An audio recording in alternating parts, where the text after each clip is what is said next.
Poe69, welkom bij een nieuwe livestream. Vandaag gaan we even chillen. En dat chillen, dat doen wij met Kill Billen. We doen dat met Robin. En het is echt vandaag een hele andere stream dan dat je gewend bent. Want wat ik ga livestreamen vandaag is onze laatste voorbereiding van voor Alan Wake 2. Wat echt een van de meest bizarste games ooit gaat worden volgens mij. Qua horror elementen, maar ook qua gewoon hoe dat allemaal in elkaar is gezet. En hoe mooi en de nieuwe technologieën van graphics en alles erop en eraan. Wij hebben natuurlijk een marathon gehouden van Alan Wake 1. Alan Wake Remastered. Wij hebben een marathon gehouden van Control. We hebben geen marathon gehouden van Alan Wake America's Nightmare. Waar wel wat extra storyline in zit. Dus dat is nog wel even een dingetje. Maar we hebben natuurlijk nu nog het laatste ding over. Het is super veel story wat er verteld wordt in de Remedy games. En de Remedy story, die zijn niet altijd even duidelijk. En dat komt ook omdat er ook nog steeds heel veel onduidelijkheid in zit. Omdat het ook een mysterie is in zekere zin. Maar om toch een beetje de wereld te bouwen en te laten zien weer. En even te refreshen van wat hebben we nou allemaal meegemaakt. En hoe zit het nou een beetje in elkaar. Dat is wel fijn om te gaan doen. En vandaag hadden we de meeste tijd in vergelijking tot morgen. Overmorgen komt Alan Wake 2 uit. Ook als je natuurlijk helemaal niks hebt gevolgd van Control en Alan Wake, is het misschien handig om vandaag dan te kijken om in ieder geval wat mee te krijgen. Want wij gaan eroverheen. We gaan reageren op wat video's. Er is één persoon die heeft een hele grote video gemaakt. En natuurlijk, once again, soms blijft het ook een beetje gissen. En blijft het een beetje subjectief. Maar dan weten we in ieder geval iemand anders zijn 2 cents er weer over wat hij allemaal van de story vindt en hoe het in elkaar zit. En hopelijk kan iemand het dan leuk vertellen in het Engels. Maar wij proberen ook wel eens te pauzeren en dingen in het Nederlands dan uit te leggen. Maar voordat we dat gaan doen, gaan we eerst nog het laatste stukje van de puzzel naast dan American Nightmare, de andere Alan Wake game, wat meer spin-off was, maar wel relatief veel wereldbuilding nog doet. Gaan wij de prequel kijken. Een webseries. Er kwam namelijk in 2010 kwam er een webshow op het internet. En die webshow, weet je, Sam Lake die is heel erg geïnteresseerd als de schrijver, het hoofd van Remedy in film. Dat is wel duidelijk. Hij is altijd super filmisch geweest. Zelfs in Max Payne, like in 2002. Als je ziet hoeveel filmische elementen er toen al in zaten. Terwijl, denk maar aan andere games van die tijd. Dat is echt soms een heel stuk minder van andere games. Merk je natuurlijk ook dat er heel veel real-life film in zit in de games die ze later maken. En in Alan Wake is dat niet per se zo. Behalve dat je Alan wel eens in de cabin zo ziet bij een televisie met zijn ogen helemaal hoog. Maar wat wel zo is natuurlijk is, daarna kwam Quantum Break, die we hier niet hebben gespeeld. Maar daar moet je gewoon door 30 minuten lange tussenstukjes, wat allemaal films zijn, die het weer connecten met gameplay gedeeltes. Dat vonden ze misschien wat minder fijn flowen, want heel veel mensen gaven dan het negatieve punt, die dan waarschijnlijk ook niet zo invested zijn in het verhaallijn van, hey, ik wil gewoon gamen. Ik wil gewoon schieten. Waarom moet ik ineens een half uur naar een film kijken? Ook al kon je hem ook meteen skippen, maar dan mis je dus de hele story. Hebben ze natuurlijk in Control heel mooi gebruik gemaakt van de overlay. De overlappende echte beelden met terwijl je nog gewoon aan het gamen bent. Weet je? Dat je in de game echte beelden ziet. En dat wordt in Alan Wake 2 natuurlijk alleen maar sterker. Maar die live-action elementen zitten er dus natuurlijk al lang in bij Remedy. En bij Alan Wake 1 toen ook. 13 jaar geleden. Want er kwam namelijk dus een webseries.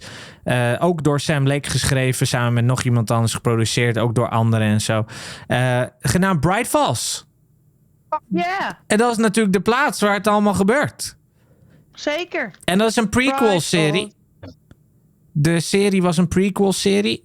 Want het speelt zich af voordat Alan Wake met Alice daar überhaupt naartoe gaat.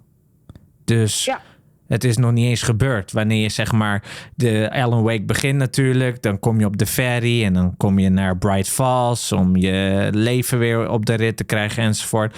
Nou, dat is allemaal nog niet gebeurd. Ze zijn daar nog niet. Dus wat daar... Ja, het is een verhaaltje over daarvoor. Wat daarvoor gebeurde in Bright Falls.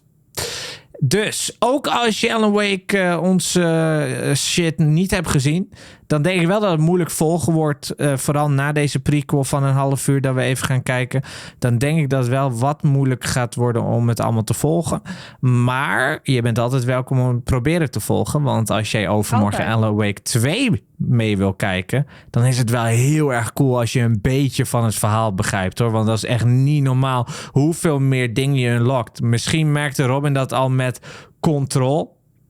Dat met Control, op het moment dat je al meer van Alan Wake weet, dat Control dan ook weer meer kracht hebt. En ik durf zelfs te geloven dat wanneer Alan Wake 2 uitgespeeld is en je zou daarna weer Control opnieuw spelen, dat Control weer krachtiger wordt. Dat geloof ik echt, dat het dan weer krachtig wordt. En waarom wordt zoiets dan krachtiger? Waarom voelt zoiets dan cooler? Omdat je nog meer verhaal, je hebt nog meer bagage van storyline achter je hangen. En dat kan soms heel erg dingen zo van, oh my god, what the fuck, that's so cool maken. En ja, dat is natuurlijk niet voor iedereen, want ik ken genoeg mensen die vonden Control bijvoorbeeld een fantastische game, maar die hebben niks van dat verhaallijn meegekregen. Dus de gameplay op zichzelf en gewoon enemies verslaan en oh my god, die baas was moeilijk of die baas was makkelijk. Dat is voor sommige mensen al genoeg, maar dit universum is echt heel diep. En wist je dat er ook heel veel mensen zijn die niet eens wisten of weten dat Control erbij hoort, bij Alan Wake en zo, dat het in het universum hoort?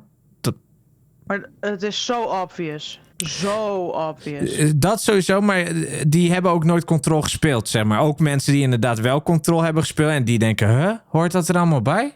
Nou, dat weet ik niet. Maar er zijn ook mensen die dus nooit Control hebben gespeeld, maar wel Alan Wake 1 hebben gespeeld en dan helemaal zijn, oh my god, na 13 jaar komt er een nieuwe Alan Wake. En dat ze dan, dat ze nu denken van, dat is het daarna. Terwijl het verhaal weer veel dieper is gegaan. Dus ja. Ja, precies. Dat is very interesting. Ik wil hem wel zo nu en dan pauzeren. Want de Bright Falls show, dat was ook in zekere zin meerdere episodes. Plus wij willen het fair use. Willen we gebruik maken van deze videootjes. Door ook commentaar erop te leveren. We zijn geen XQC die het gewoon 2 uur lang nu een filmpje laat afspelen. Zonder ook maar iets te zeggen natuurlijk. Dat zijn we al helemaal niet. En ook dikke shout-out naar uiteindelijk de persoon die de volgende video gemaakt heeft. En Bright Falls webserie natuurlijk gewoon shout-out naar de developer / de producer ervan. Dat is allemaal niet door ons gemaakt. We beginnen met Bright Falls dus. Dit gebeurt dus allemaal voordat Alan daar überhaupt komt. Op die plaats, Bright Falls, waar het meer is, enzovoort. Ik zie nu pas, je baard is weg. Ja, sorry man. Ik heb het wel een beetje laten staan voor Robin, dat het in ieder geval nog een beetje scruffy is. Ja. Dus we starten niet helemaal vanaf nul. Goedenavond even in Rockboy, hoe gaat het? En goedenavond Agent Hitman. Ben je er klaar voor, lieverd? I was born ready. Vergeet niet inderdaad dat het geen Nederlandse ondertiteling heeft, allemaal automatisch. Maar ik zet wel om mee te kunnen lezen de Engelse automatische ondertiteling. Ja, dat betekent wel dat hij het verkeerd kan horen, de ondertiteling. Dus er kan hele rare woorden ontstaan. Maar wie weet volg je het dan wat beter. Dat is denk ik wel een goede middenweg. Sí, senor. Dit duurt een half uurtje trouwens, de prequel webseries. Oh my god, ik schrok me dood. Nu al? Ja, ik schrok me helemaal dood. Dat was zo hard. Maar ik hou wel van een beetje hard. Same. Kijk naar je schrikaantal. Geluid waarschijnlijk. Wat is er met het geluid? Doet het geluid weer... Oh, het geluid is er niet. We moeten wel browsergeluid even aanzetten. Ja. Nou, hier komt hij. Opnieuw. Oh shit. Hier begonnen mee. Wat de hel maakte ik hier mee? Ik dacht, wat zie ik? Daar schrok ik zo hard van. Ik schrok daar zo hard van. Is dat Thomas Zane, de diver? Barbara? Dat zou echt grappig zijn. Bag?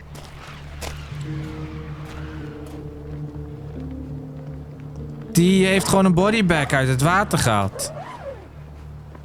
Met daarheen. Een lichaam. Een body.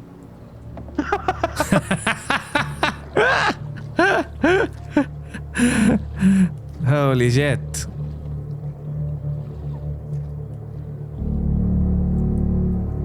Oh nee, het is weg.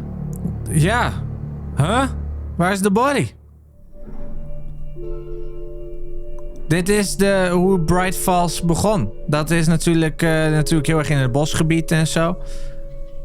En ja, Bright Falls is de stad waar de Altered World Event gebeurt. En dit is de intro die ze hadden gemaakt in 2010 ervoor. Sons of Anarchy vibes of zo. Ja, echt hè?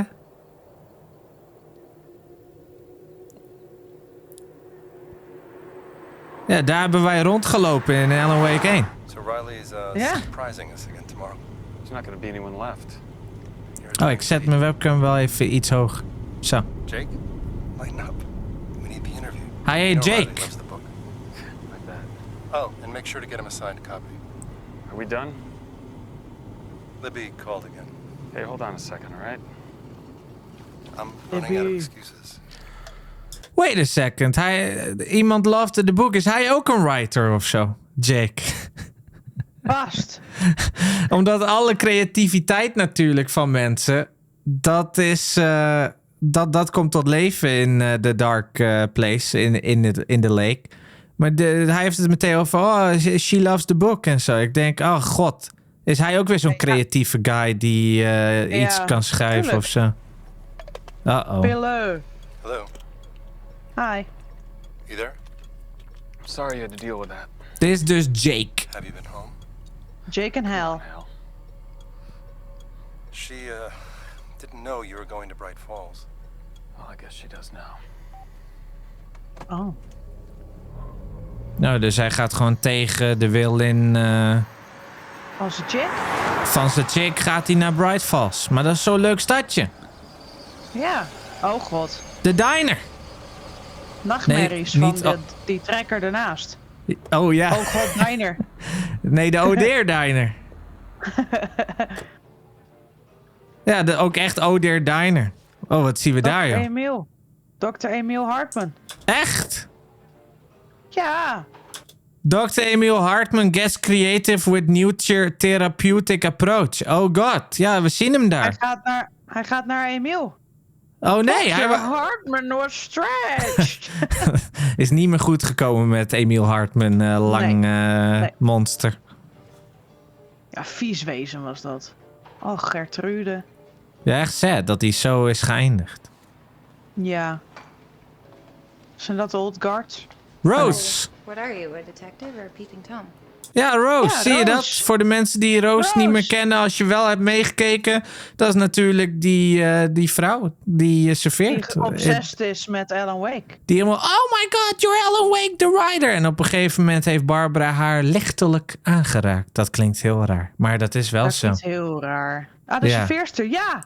De precies, serveerster. Thomas. Ding, ding, Lekker, ding, man. ding. 5000 punten. Die komt ook weer in Alan Wake 2. Roos, de waitress. Kinky.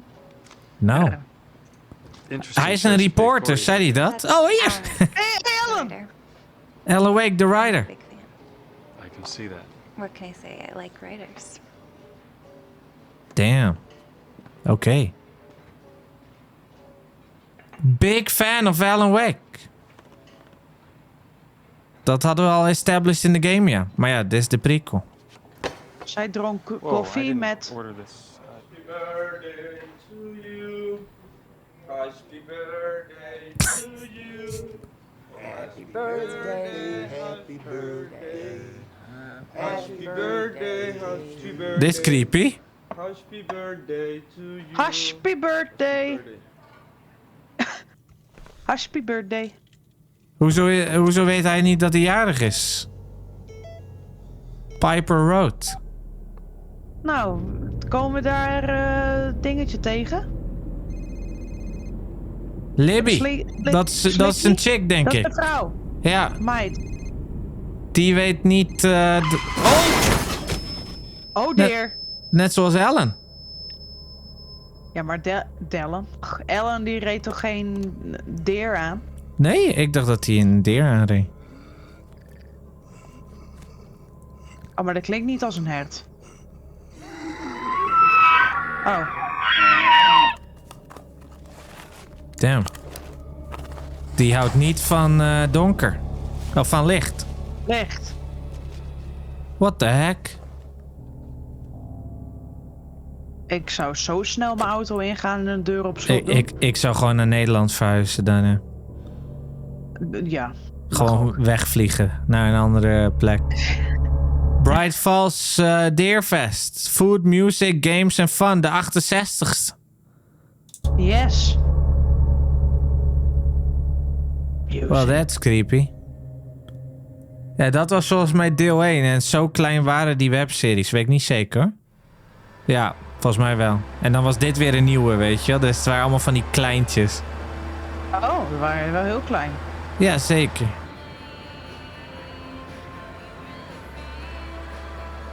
Nou, toch lekker eventjes weer met de auto onderweg. Jake. Oh, hij is daar nu. Oh, Damn. hij heeft zijn schade nog wel.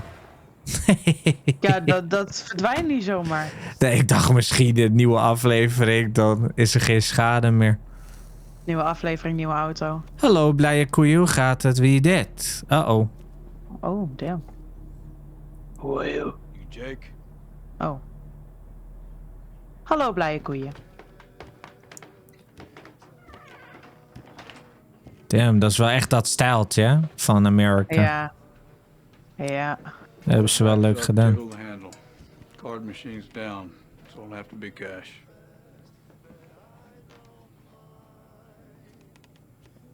Is dit een motel? Let's pay up on time. You bet. Hey Joppe, hoe gaat het? Joppe zegt hey. Hallo, Joppe. It always this quiet out here? Kennen we deze meneer? What'd you do? Get rid of all the critters in the woods? Dat die cabin owner. It's quiet when you need to worry about. Slikky. Nee. Slanky. Nummer 7.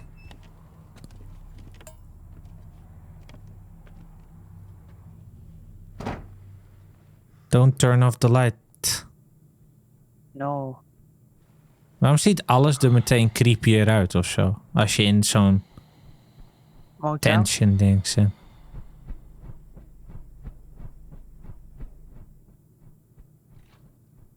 Dan ineens... Raw.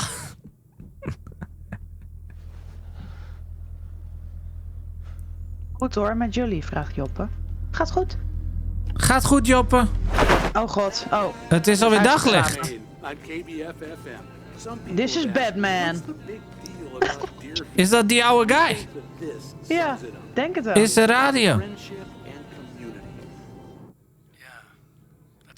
Hey, daar is hij. Daar is hij weer. Helemaal vertellen over zijn boeken. You're still here. Always. You ever sleep? I wonder why Chick? she was wearing makeup. Ik denk dat het zijn vrouw is dan. It's great to see you again. Nope. Great to see you too. Wel, meteen helemaal cockblocked, of hoe noem je dat? Friendzoned? How are things? The same? Please don't ask me about the weather. How's Libby? Oh, nee, dit is niet Libby. Oh, The same. Well, which is it? Good or the same? beetje van beide. Forget it. Don't answer. You're here for business. Yes. Your standard below the fold puffery. Well, what'd you expect? It's Bright Falls. Same. You know, I never figured out why you moved here. Oh, dus zij woont hier. Oké, zij woont hier. You know, I've actually got to run. Deadlines. Oh, If you need me, you know where to find me. sure. Ja, maar zij It's wil great to meer see van you. hem. Toch weer die hand. Ja. Om formeel te blijven. Zo creepy kan ik ook lachen, zeg even Rockboy. Echt? Oh, ik ook wel hoor. Hey, dit is bekend. Hey, dit Dit is Emiel's cabin. Ja, dat is waar we werden opgenomen. Met Dr. Hartman. Ja. Ach, daar is hij. Hey Emiel, jongen. What have you got there? That's my camera. I use it to record interviews, if that's okay. You're a writer, aren't you? Yeah. Ja, hij is ook een writer, Jake. Right. Oh, you wanna go for a swim?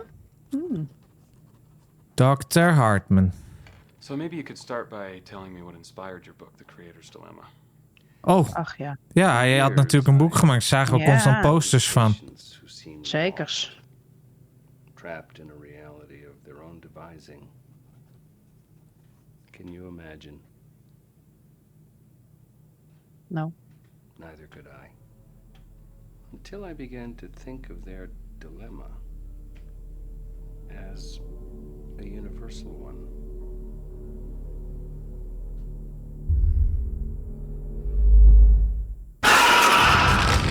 Zo, de... Oké. Moker. Zo. Nou, welkom in Alan Wake 2. Dat gebeurt namelijk ook veel in Alan Wake 2. Said and done, it's really just about people. What the fuck, Nice chatting, soms. Jake. Huh? Ineens is hij hier. Huh? Hij snapt er zelf ook niks van. If you need anything else for your article, let me know. Heel creep, jongen. Darkness! Apple Orange peel. peel. Oh, orange peel. Orange Dan gaan we peel. weer. Hey, this is Hal. Leave a message. Hell is Barry. Hey, Hal. Halle Berry. Leuk. I don't know what happened.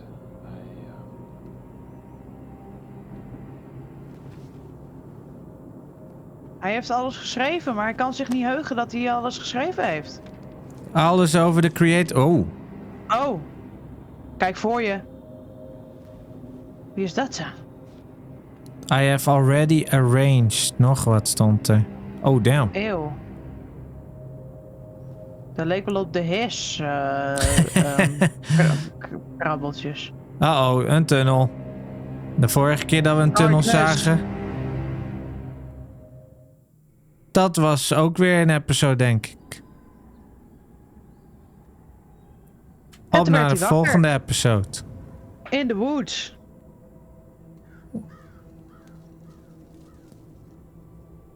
Alan verloor ook de tijd, toch? Oh, damn. Ja. Nee, dat is gewoon klei. Drek. Nee, dat is dat Eeuw. kindje weer. Hey, wait! Dat deed ik op een standbeeld of zo. Dat is dat kindje achter die balie bij die man met die Ja. lange haar. Fucking creepy. Ik haat kinderen. Uh-oh. Oh. Hij is wel bij die cabin weer. Ja. Hij begint er steeds slechter uit te zien. Alan's Wake. Omdat hij een wake organiseert. Leuk. Hey, Hey, can I talk to you for a second? sure. Somewhere private? Okay. We zijn zo happy daar. Didn't Herman say Yeah. anything? Herman. I knew. And this morning, I woke up in the woods, and my arms were just all covered in this like red mud. So what do you think happened? Making powder in your sleep? No, I woke up in the woods. Hij deed aan pottery in zijn slaap. Hij maakt allemaal fasen. Here it just gets into your head. When I'm done with this story, I know. Hij is een reporter. Ja. Dat is het meer. Hij is een reporter.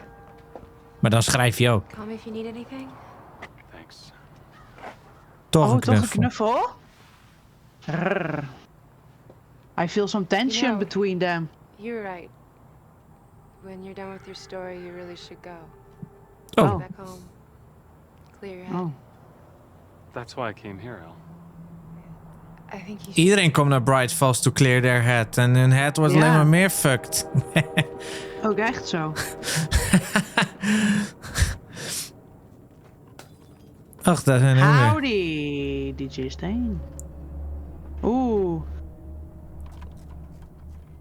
Glas breekt.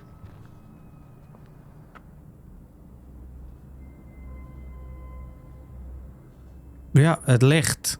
Oh. Het dat licht gebeurt breekt al vaker. heel veel. Alleen bij nummer 7 zeker of zo. Oh. Wat gebeurt er?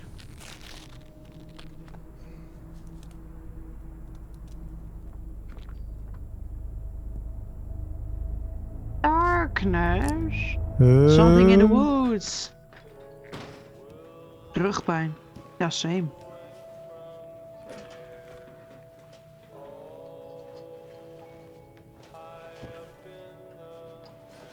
Ik dacht even dat hij werd meegetrokken door iets of zo, maar Echt, hè? hij is gewoon hier binnen met zijn kind. Maar wel een dikke ammo.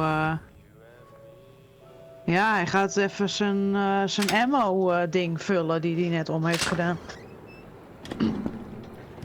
Maar het Hij wordt al gaat bijna jagen. donker. Ja, jagen op de darkness. Ik weet niet wat er in het bos zit.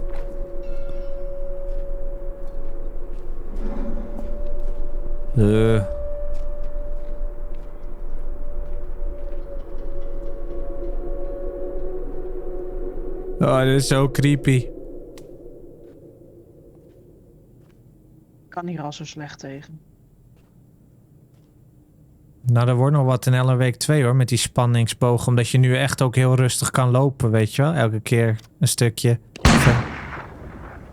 Dat wordt heel eng.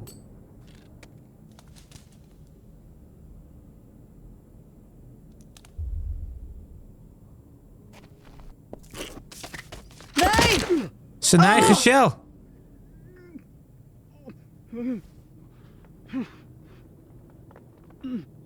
Nou, hij heeft al rugpijn. Komen.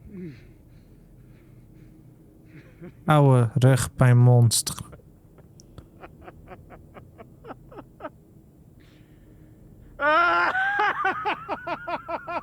Oké.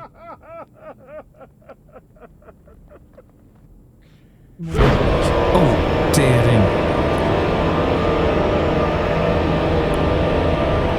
Oké, die dude die ging weg.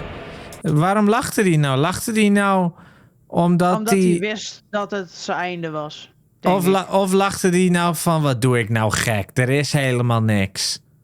Nee, ik denk dat hij heel goed wist dat er wat was. En dat hij gewoon letterlijk zijn einde... Maar dat hij zichzelf zo hard uitlacht aan het einde. Damn.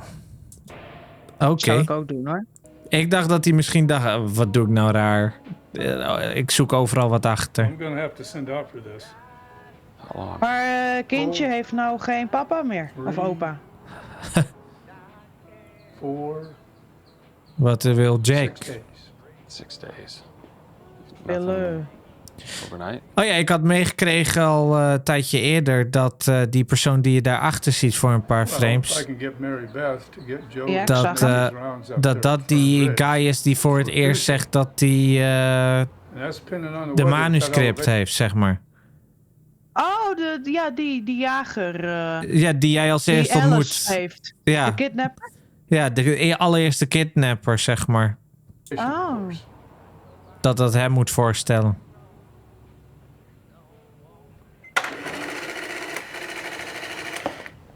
Duct tape. Damn. Duct tape fixt toch niet alles. Toch niet. Maar toch wel.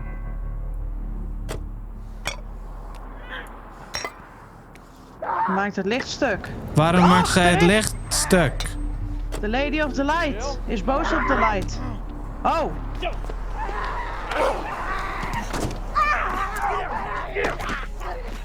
Lijkt wel een zombie, joh. Is het ook? Oh, Hey. Alan is Wakey boos. You alright? Some woman just bit a cop in the parking lot.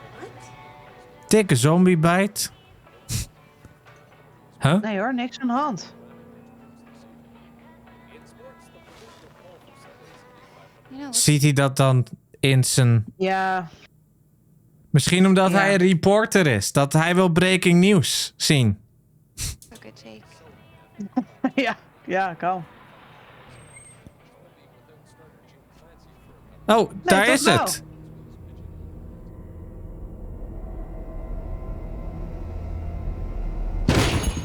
Darkness. feral animal. Give me a towel. Toch wel. Get something wet. Toekomst voorspeld. Deerfest, Bright Falls' world-famous extravaganza, featuring Stag Party and the Doughboys. And missions only about... Dat hebben we het weer. Deerfest in Bright Falls. Oh ja. It's a feast for the senses at Deerfest. Tering.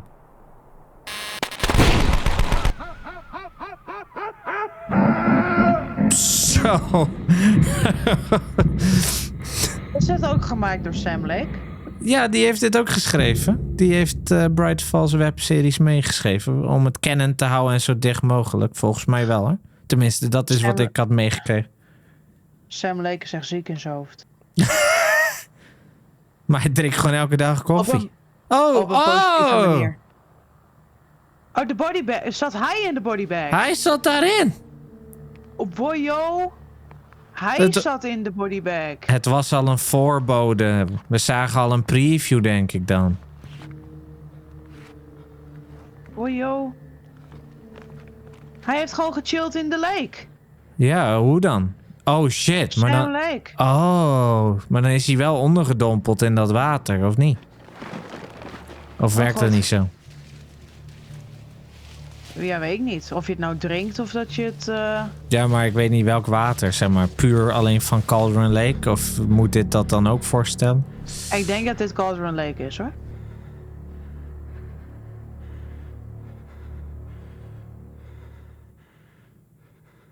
Oké, apart. Hoe word jij daar wakker? Ik wil meer weten.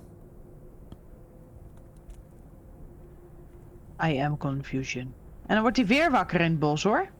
Oh nee, hij was daar natuurlijk nog steeds. Ja, ik denk dat hij er gewoon uitklimt. Want dit was een best heftig als je wordt opgeduikt uit een bodybag. Blote voetjes. Opgedoken. Trouwens. Opgedoken. Sorry. Ik snap niet wat Nederlands is.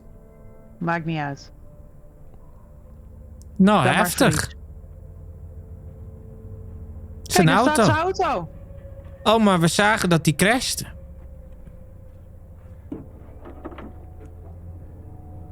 Met zijn Ford Focus. Nou, Focus heeft hij niet, hè? Nee, hij verliest deze focus. Net zoals Ellen. Die toen ook een auto-ongeluk kreeg.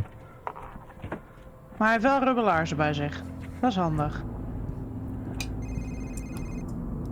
Nou, wie zal het zijn? Hel weer. Barry. Jake, how we doing? I'm fine. Fine. Your message got cut. Everything go okay? Yeah, too bad.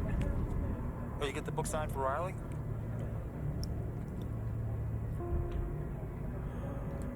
Oh.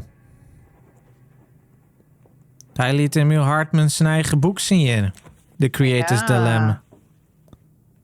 Voor Can I Riley. talk to you for a minute off the record? Oh. Of course. Hallo, Colin. Since I got here, I've been blacking out and waking up in really strange places. What kinds of places? The woods, the lake. Look, I'm really worried when I leave here. It's not gonna stop.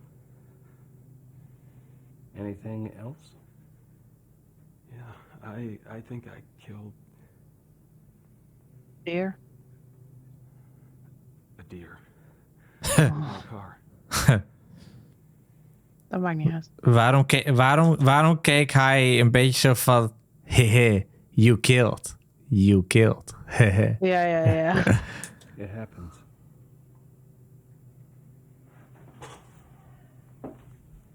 May I? Want hij zegt ook gewoon heel casual... It happens. Hij vindt het allemaal leuk. Maar dat hebben we ook gelezen. Dat hij dat allemaal... I help people with problems, just like yours. Licht. Auw! Stay with us. What the hell is that thing? Just a light. Hij heeft darkness in zich. Damn. Infected by the darkness. Zouden we ook zo'n kamertje kunnen vinden van Jake? Dat zo als easter egg. Vast. In zijn... Wat doet hij? Al het licht dichttapen? Koelkast? Nee, zichzelf. Oh. Excuseer. Zodat hij zelf natuurlijk niet... Matthijs Mos zegt... Yo man, hoe is het lang geleden dat ik een video heb gezien van je? Gaat goed. Hoe gaat het met jou, Matthijs? Hij filmt het. Ja, hij filmt zichzelf. Dat is super slim. Nog 6 minuten te gaan. Maar zijn batterij is leeg. Uh-oh. 0 minuten over. Maar hij heeft het al... Ja, en hij heeft ook al dat ding al los. Camera ligt omver. Oh! Nou. Goed kijken wat hij doet. Dit heeft hij allemaal niet doorgehad. Dat hij dat doet. Damn.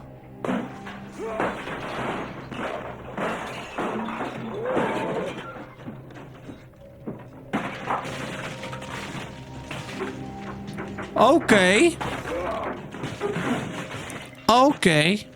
Hij heeft alles stuk gemaakt daar. Hij wordt een of andere wilde bras. Weer.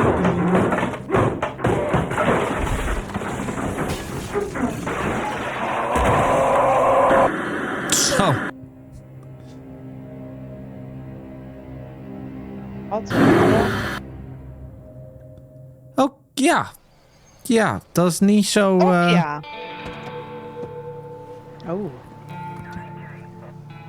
Sheriff. Hey, breker! Zou het Frank Breaker zijn?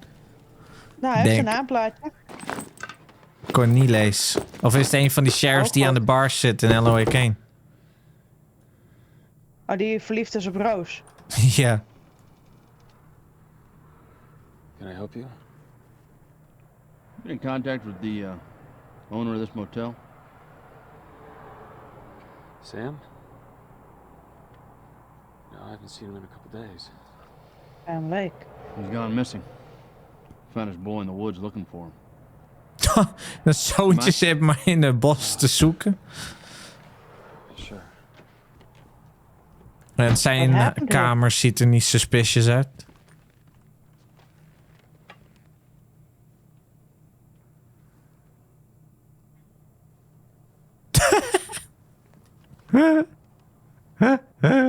In this particular. In this particular. Well, I'm from the city, you know, and it's gonna sound kind of stupid, but I left the door open last night, and some kind of wild animal must have came in here. Must have came in here. Nou, inderdaad. Dat was hij zelf. Ja. A squirrely animal did this.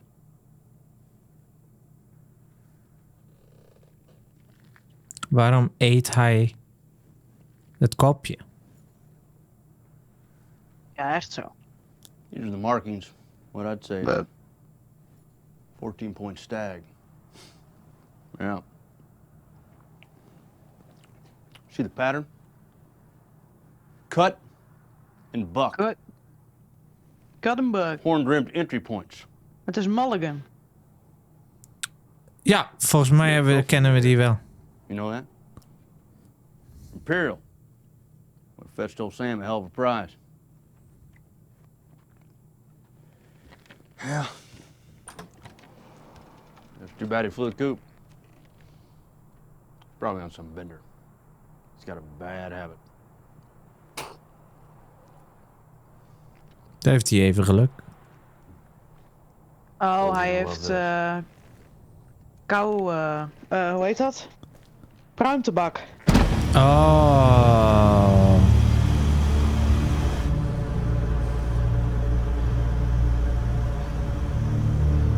So he has no idea.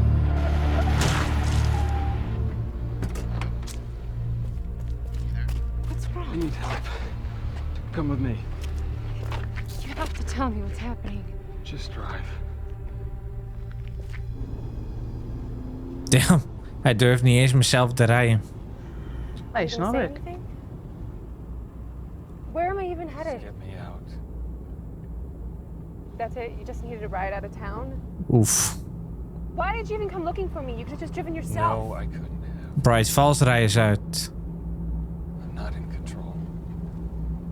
What does that mean? Nee, hij is ook niet in control. Dat is Jesse Faden. Take control. Jake! Uh-oh. Hij gaat haar toch niet aanvallen? Oh, what the heck?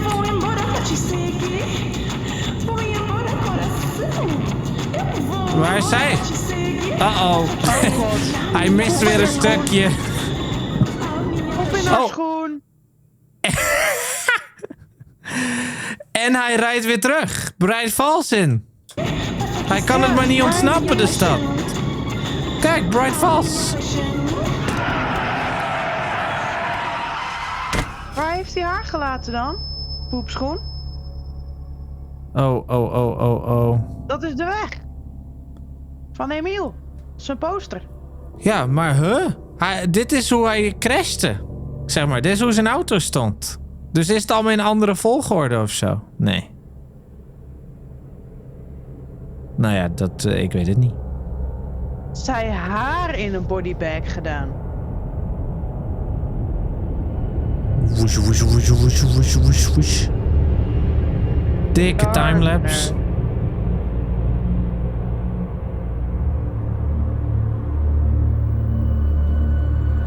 Nou, Bright Falls is niet een plek die ik zomaar zou bezoeken. Hij is gewoon... Nee, ik zou het niet meer zomaar bezoeken als dit gebeurde tijdens het Altered World event überhaupt.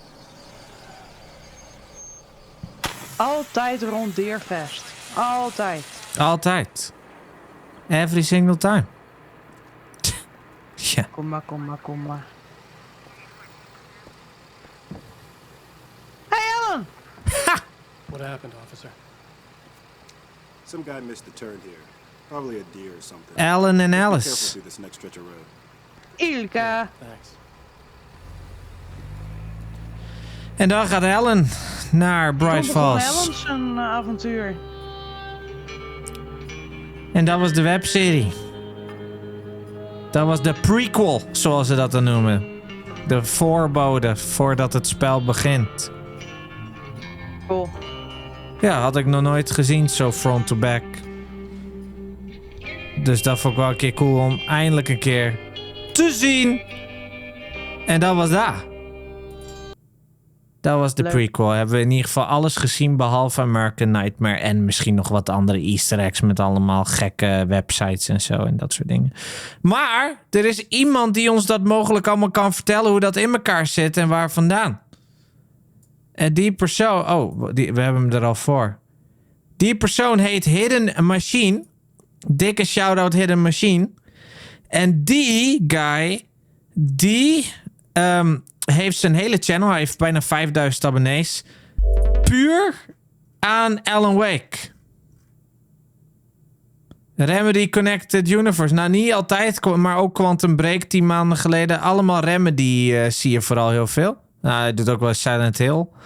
Maar Alan Wake 2, that's the one, samen met Alan Wake, waar die...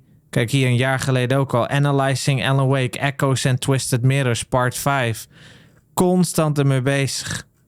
Hell dus yeah. die guy is helemaal up-to-date. Yeah, I've played Control the Foundation, Discussion, enzovoort.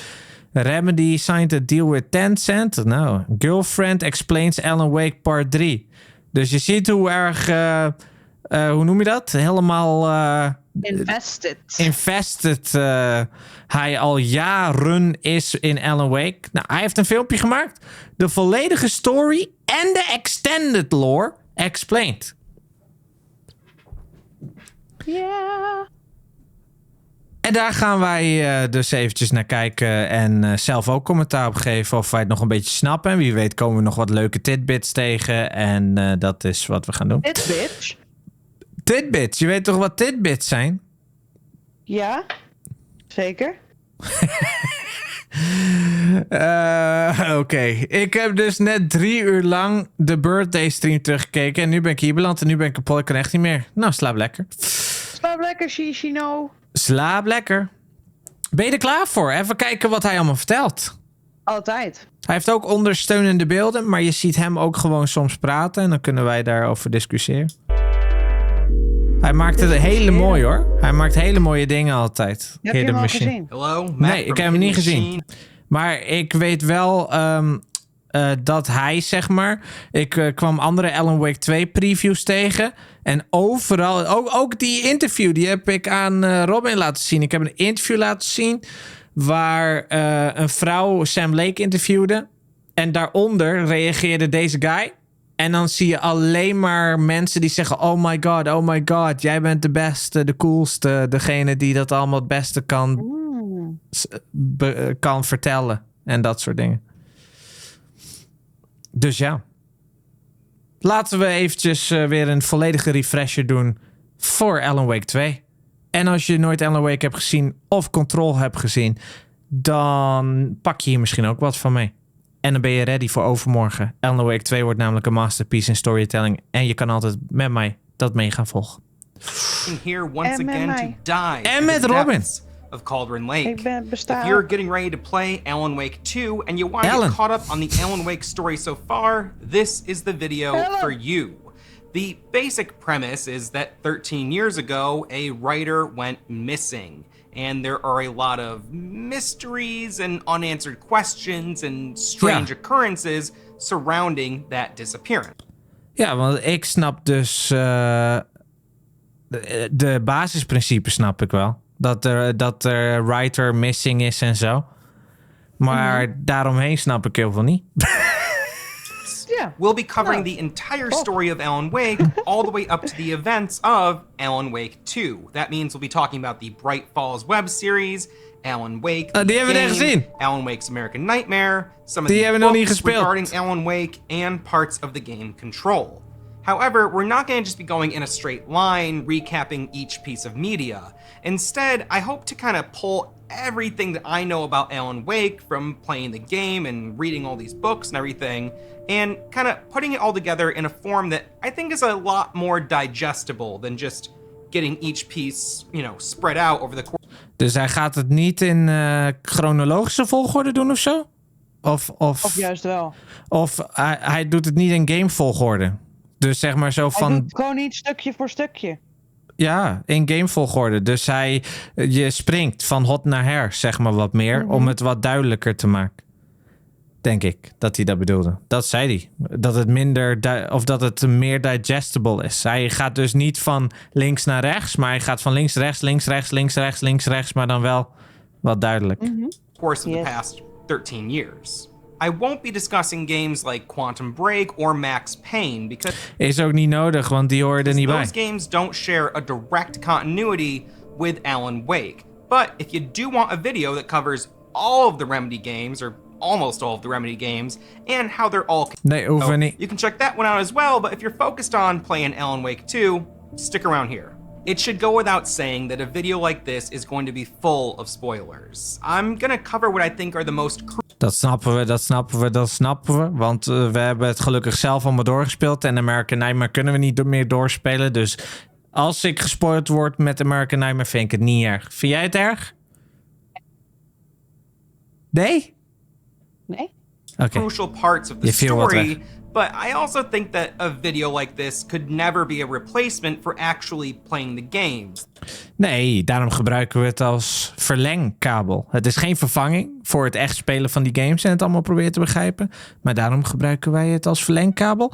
En als je toch een klein beetje kennis wil hebben voor Alan Wake 2, dan is het altijd wel slim om het toch te kijken. There's so many little details and just awesome sequences that you really got to experience firsthand to fully appreciate. However, it isn't the case that you just want to get caught up on the lore and get a recap of everything that's happened so far. This video is, like I said, for you. If you find this video useful or entertaining, go ahead and videos covering all the Remedy games as well as plenty of memberships. Dankjewel alle patrons, goed gemaakt. Bright Falls is a 6-episode web series that is the prequel to Alan Wake. The series opens with an unidentified diver pulling a body bag out of a lake. Yeah. The diver lays the bag on the shore and unzips it, revealing another unidentified individual inside. The diver then gets into a rowboat and leaves the body bag behind. When the camera returns to the body bag, we discover that the person in it has disappeared. This scene really sets the tone for the web series. The show is a rather dark and mysterious look at the idyllic small town of Bright Falls, Washington, where the show... Ik vergeet altijd dat Bright Falls in Washington is. Dus elke keer als ik in controle las WA erbij, dan dacht ik, waar staat het voor? Wyoming, zag ik de hele tijd. Ja. Maar het is Washington. Alleen het doet me meer... Ja, zeg maar de look van de bomen en zo doet me altijd meer denken aan de Northwest, zeg maar, van Amerika. Een beetje Chicago, Wyoming en dan krijg je een beetje dat Canada geval. Maar Washington, dan denk ik aan New York en denk ik aan Arc de Triangle. Nee, hoe heet dat ding? Arc de Triomphe? Nee. Dat ligt daar niet. Dan denk ik aan die plekken bijvoorbeeld zoals waar je hoe noem je dat? De driehoek. Bermuda-driehoek. Nee, waar ze werken. De CIA, FBI of de geheime diensten. Waar, weet ik niet, dat is geheim. Area 51. Nee, waar ook een vliegtuig in ging. Twin Towers. Ja, en dan nog in die ander. De Bijlmer. De Bijlmer. Nee, tegelijk met de Twin Towers. Weet ik toch allemaal niet, joh. De driehoek. Ja, jezus. 9/11. Ik moet even weten hoe dat heet, want dat is de simpelste gebouw. Pentagon. Och, zeg het dat Pentagon. Dan ja, ik had dat gezegd als ik de term wist, oké? Oh my god. Als ik de term wist, dan had ik gezegd het Pentagon. Mystery that we'll encounter many times throughout this video. Every time you hear this sound, we'll tack another mystery up on the board. Now, wat leuk. Dat is controlegeluidje. Ja, dus als dat voorbij komt, dan is dat nog steeds een mysterie. Visit all of these at the end of the video, en aan het einde van de video gaat hij hem revisiten. Notes and try to keep track of things to see what you can figure out on your own in the meantime. Bright Falls, the show, focuses on a journalist named Jake Fisher, who travels to Bright Falls to interview Dr. Emil Hartman. Yeah. Dr. Hartman was a psychiatrist who was promoting a book that he wrote called The Creator's Dilemma. Hartman's practice was focused on artists, in the game. and he ran a clinic called the Cauldron Lake Lodge, where artists would stay and be both counseled and monitored by Hartman. While the entire text of The Creator's Dilemma isn't available to us, we do have access to several excerpts, thanks to a book called The Alan Wake Files, which we'll be referring to throughout this video. The book is a physical book that came with the special edition of the first Alan Wake game. Dus dat is echt een officieel boek. De Alan Wake Files. Dat is dus best wel een dik boek. En die kwam dus inderdaad samen in 2010 met de special edition van Alan Wake. Gewoon de allereerste game. En mag ik dat boek voor mijn verjaardag? Hoe duur is dat? Nee, grapje. De Alan Wake Files? Dat kan je niet meer kopen, denk ik. €25. Oh my god, weet je hoeveel iemand hem op Amazon.com heeft gezet? En hij is ook helemaal gescheurd. €150. Jezus, kerstfeest. Ja, hardcover. One used, $153. One new, $150. Kijk, en hij is wel wat beschadigd. Damn.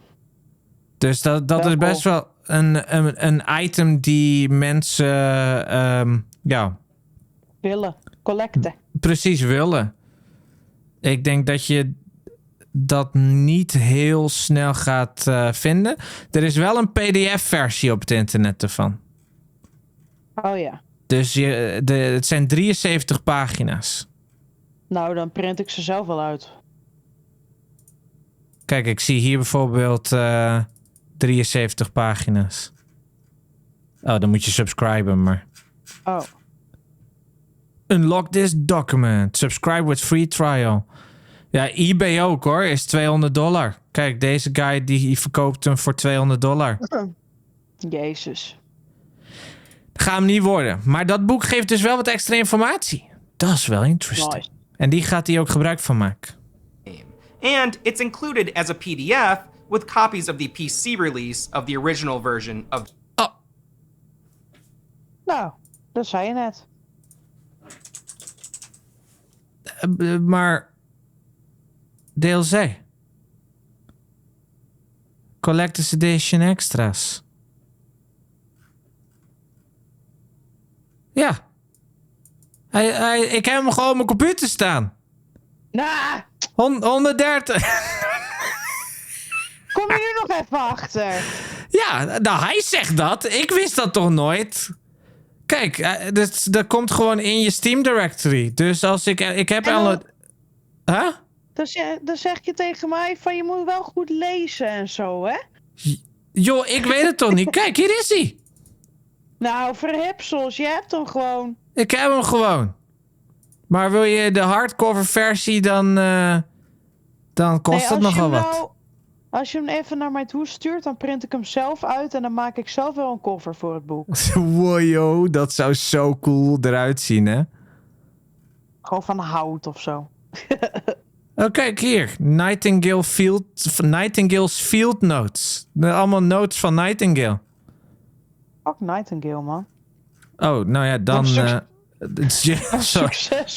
Succes met voorlezen, zegt Thomas. Ja, nee, ik ga dat niet allemaal voorlezen, maar... unknown subject. Kijk, er staan allemaal dingetjes bij. Ja, dat is de ontvoerder. Ja. En die andere is die dude op de camping. Kijk, daar heb je Rose weer. Rose Marigold. Allemaal Nightingale interviews van onze Padme. Ach, Padme. Radio. Dr. Emil Hartman. Hartman was stretched. Hartman was stretched. Oh, kijk, manuscriptjes zelfs. Cool. Alan Wake's fiction. Oké, dus heel veel pagina's en die kreeg je als echt boek erbij. Bigfoot.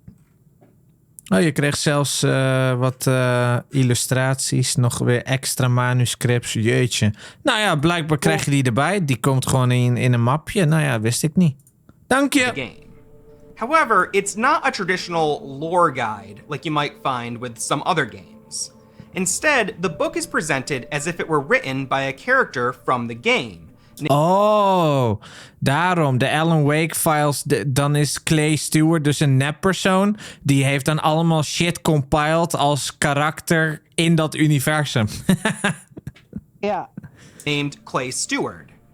We'll get into his story a bit later, but essentially, after the disappearance of Alan Wake, Clay traveled to Bright Falls to investigate the situation. And his findings were collected and published as the Alan Wake Files. Through that book, we learn that Hartman began his career as a psychotherapist working in the state of Vermont. He felt limited by his work, stating that the standard procedures he was utilizing never really helped people to fully conquer their psychological challenges. Over time, he moved out west and eventually opened up his own private practice at the Cauldron Lake Lodge. It was there that he developed... Dus eigenlijk was hij gewoon een normale persoon in die business. En toen dacht hij, nou, hier kan ik niet de volle potentie halen, want alles moet volgens het boekje. Dus laat ik alles tegen het boekje doen. Mijn eigen ding. En het ergens anders gewoon helemaal tegen de regels in doen. Developed two trademark methods called engagement therapy and the flow. It was through the use of these methods that he claimed to attempt to help troubled artists overcome the creator's dilemma, which is basically a form of creative blockage occurring when some internal conflict in an artist causes that pure spark of creativity and inspiration. Ja, dus mensen die niet meer inspiratie hebben, die niet meer creativiteit hebben, die wist hij dan te helpen. Hij had 2 methodes en met die methodes kon hij dus weer dat lichtpuntje laten vinden in mensen, zodat ze weer creatief en inspiratie kunnen krijgen. Want ja, Alan Wake die weet niet meer wat hij moet schrijven. Hij is niet meer creatief genoeg. Echt een rijtersblok.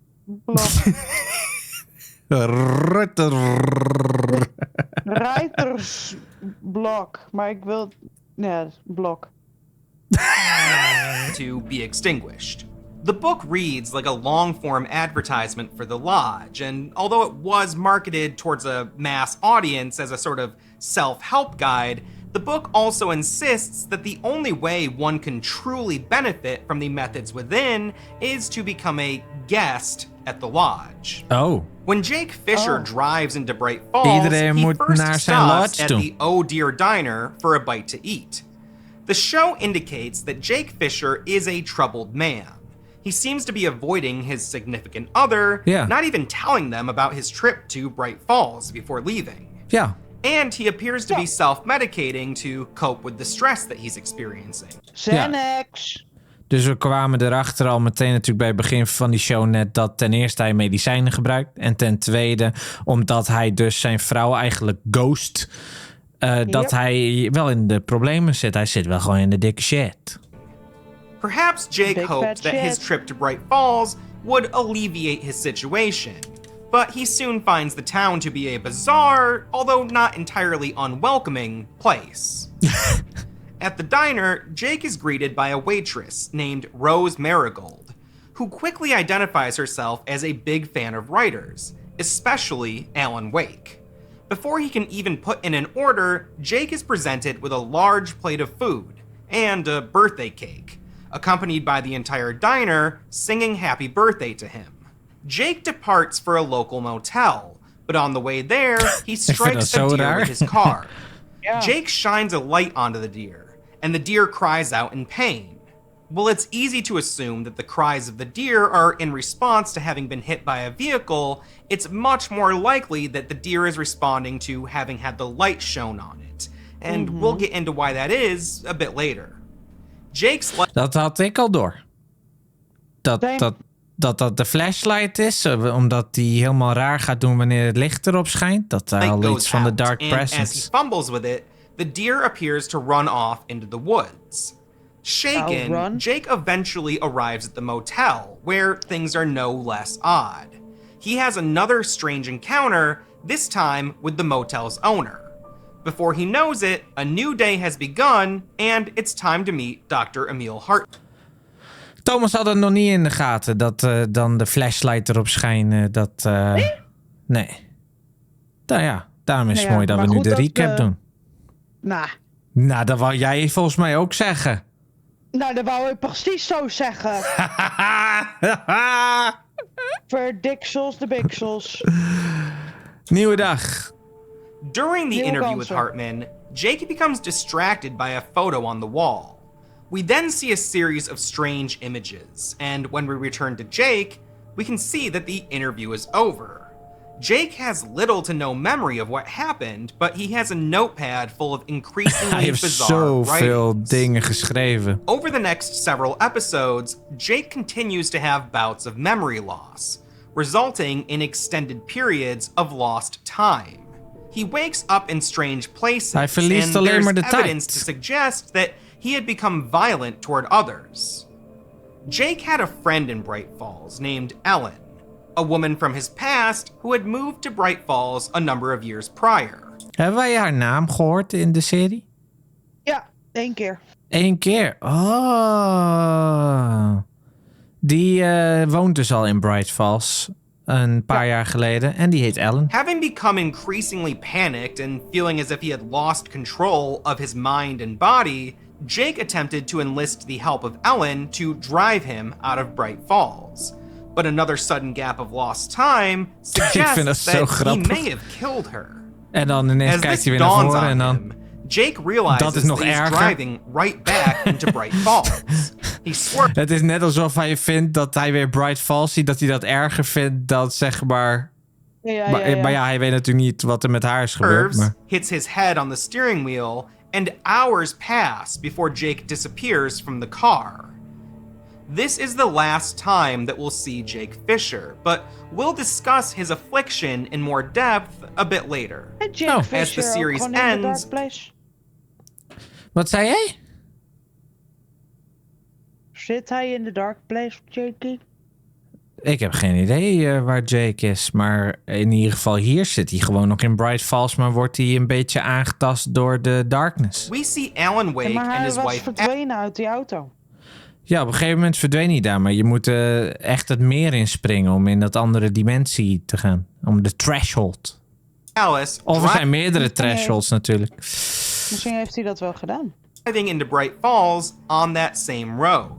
This brings us to the story of Alan Wake. Hey. It is September 2010. Alan Wake is an accomplished writer who has a background in pulp novels and some television writing credits. Ja, Alan contributed scripts to an anthology program called Night Springs. Ja, we wisten dat hij scripts schreef voor Night Springs. Dat wisten we al. Ja. En we hebben in Control zelfs zijn hoe noem je dat? Introductie? Nee, je noemt dat een sollicitatiescript hebben we gevonden van Night Springs. Dat was zijn allereerste script. Ja. Om te laten zien van, ik kan dit. En dus ja, daarom ziet Alan ook zo vaak Night Springs op tv. Omdat hij letterlijk daaraan heeft geschreven. Which is similar to shows like The Twilight Zone or Black Mirror. He is most well known for a series of novels starring the hard-boiled detective Alex Casey. Ja, natuurlijk weten we dat hij een hele lange lijst van boeken heeft geschreven.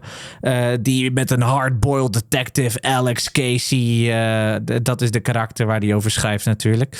En ja, in Alan Wake komen we er dus achter dat hij Alex Casey heeft vermoord in zijn serie. Omdat hij was er wel klaar mee. Een beetje zoals zeg maar dat er elk jaar een nieuwe Call of Duty of Assassin's Creed komt. Dat op een gegeven moment de maker van Assassin's Creed zegt, ik ga die hele wereld opblazen gewoon aan het einde van de laatste Assassin's Creed game. Gewoon een atoombom erop gooien. Om er klaar mee te zijn. Omdat hij denkt van elke keer weer hetzelfde. Elke keer weer Alex Casey. Weer een detective verhaal. Weer een detective boek. Dus hij vermoordde hem in zijn detective boek. En dat vond niemand echt leuk. Maar ja, hij wou weer iets nieuws. Hij wou weer creatiever zijn. 2 years prior, in 2008, Alan released the final Alex Casey novel, titled The Sudden Stop, in which he killed off the character, as Alan wanted to break free from the cycle he had been in and create something new instead. However, Alan was experiencing what Dr. Emil Hartman would have called the creator's dilemma. Alan was unable to write, and he was caught up in a cycle of alcohol abuse, spats with his wife, and run-ins with the law. Alan's career was being managed by his longtime friend, Barry Wheeler, who had a strained relationship with Alice Wake. Ja, en dat soort dingen dus, zoals dat Alan dus in die 2 jaar sinds zijn laatste Alex Casey boek over die detective, die Sam Lake, die wordt ook in Alan Wake 2 gespeeld door Sam Lake. En waarbij je dus Max Payne voice hoort. Dat hij dus in die 2 jaar alleen maar aan de alcohol zit. Helemaal. Maar dat zie je ook zelfs in volgens mij de DLC van Alan Wake. Dan is er namelijk zo'n flashback naar zijn New York appartement. Dat hij er gewoon helemaal drunk, hangover en zo. Dus dat hebben we meegemaakt. Ja, dat hebben we meegemaakt. Oh. De relatie die was ook gewoon niet goed met Alice, zeg maar. Ja. En hij was ook helemaal hungover en hij moest zo'n zonnebrilletje op. Ja.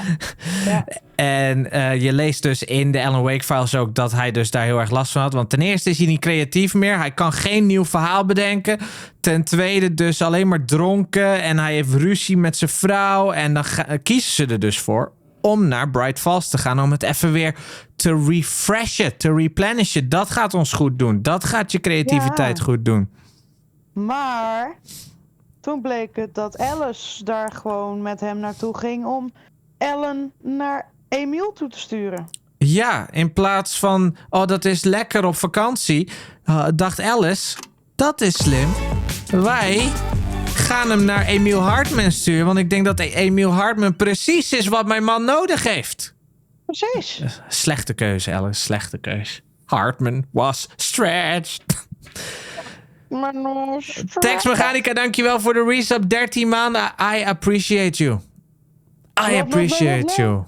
Wel ongeluksgetal. I appreciate you too. Barry Wheeler Helemaal die deed niet. het ook niet goed met Alice Wake. Sorry? Helemaal niet. Oh ja, voor jou is het geluksgetal. Dus Barry, de publicist van Alan, die heeft geen goede relatie met Alice Wake. Maar love Nee. Barry. Ja, echt. Despite this, both Alice and Met Barry were eager to see Alan get back to work. Seeking a solution to Alan's writer's block, Alice came into a copy of The Creator's Dilemma. Oh. Alice is an artist herself, a photographer, and she often helped Alan with things like promotional shots for his books. She engaged in a series of informal sessions with Dr. Hartman over the phone. She expressed her concern for Alan, but she also divulged some very personal details regarding some of the relationship troubles that her and Alan had been experiencing.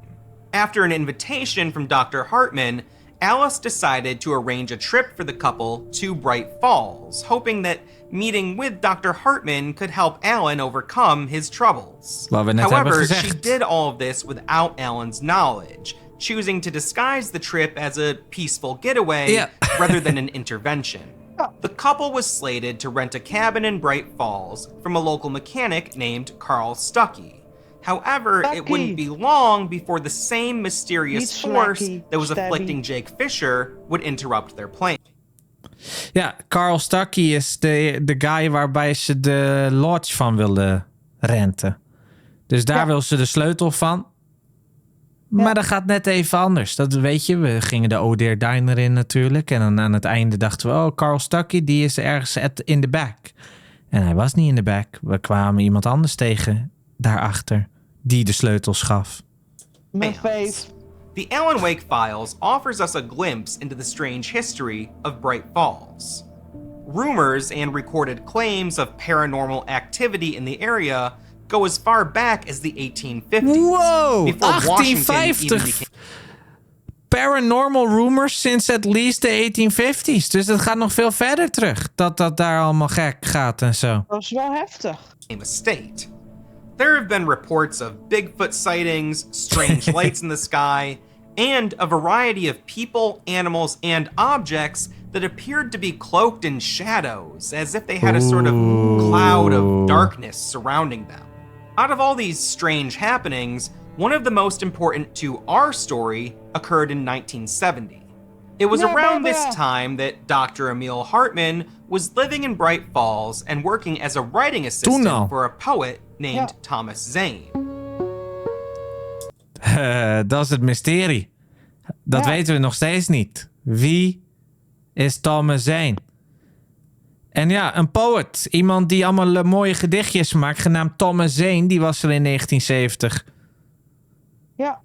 En wat zei hij nou? Hartman, die was een writer's assistant. Writing assistant for a poet named Thomas Zane. Dat wist ik helemaal niet. Dus hij assisteerde Thomas Zane in de jaren 70 als assistent met het schrijven van dingen. Ja. Nou, dat wist ik niet. Well, Thomas Zane's background is shrouded in mystery. From what we can piece together, it appears that he was an auteur filmmaker in Europe. Je hoort die pom pom pom. En die pop-up die komt links, maar hij kijkt naar de andere hoek. Ja, ik dacht dus meer van dat hij weg wou kijken van dat gebeuren, zeg maar. Who in the late 60s moved to the US to pursue poetry. Zane was an avid diver, and he spent a lot of time on Cauldron Lake in Bright Falls. Oké, Thomas Zane die hield veel van duiken.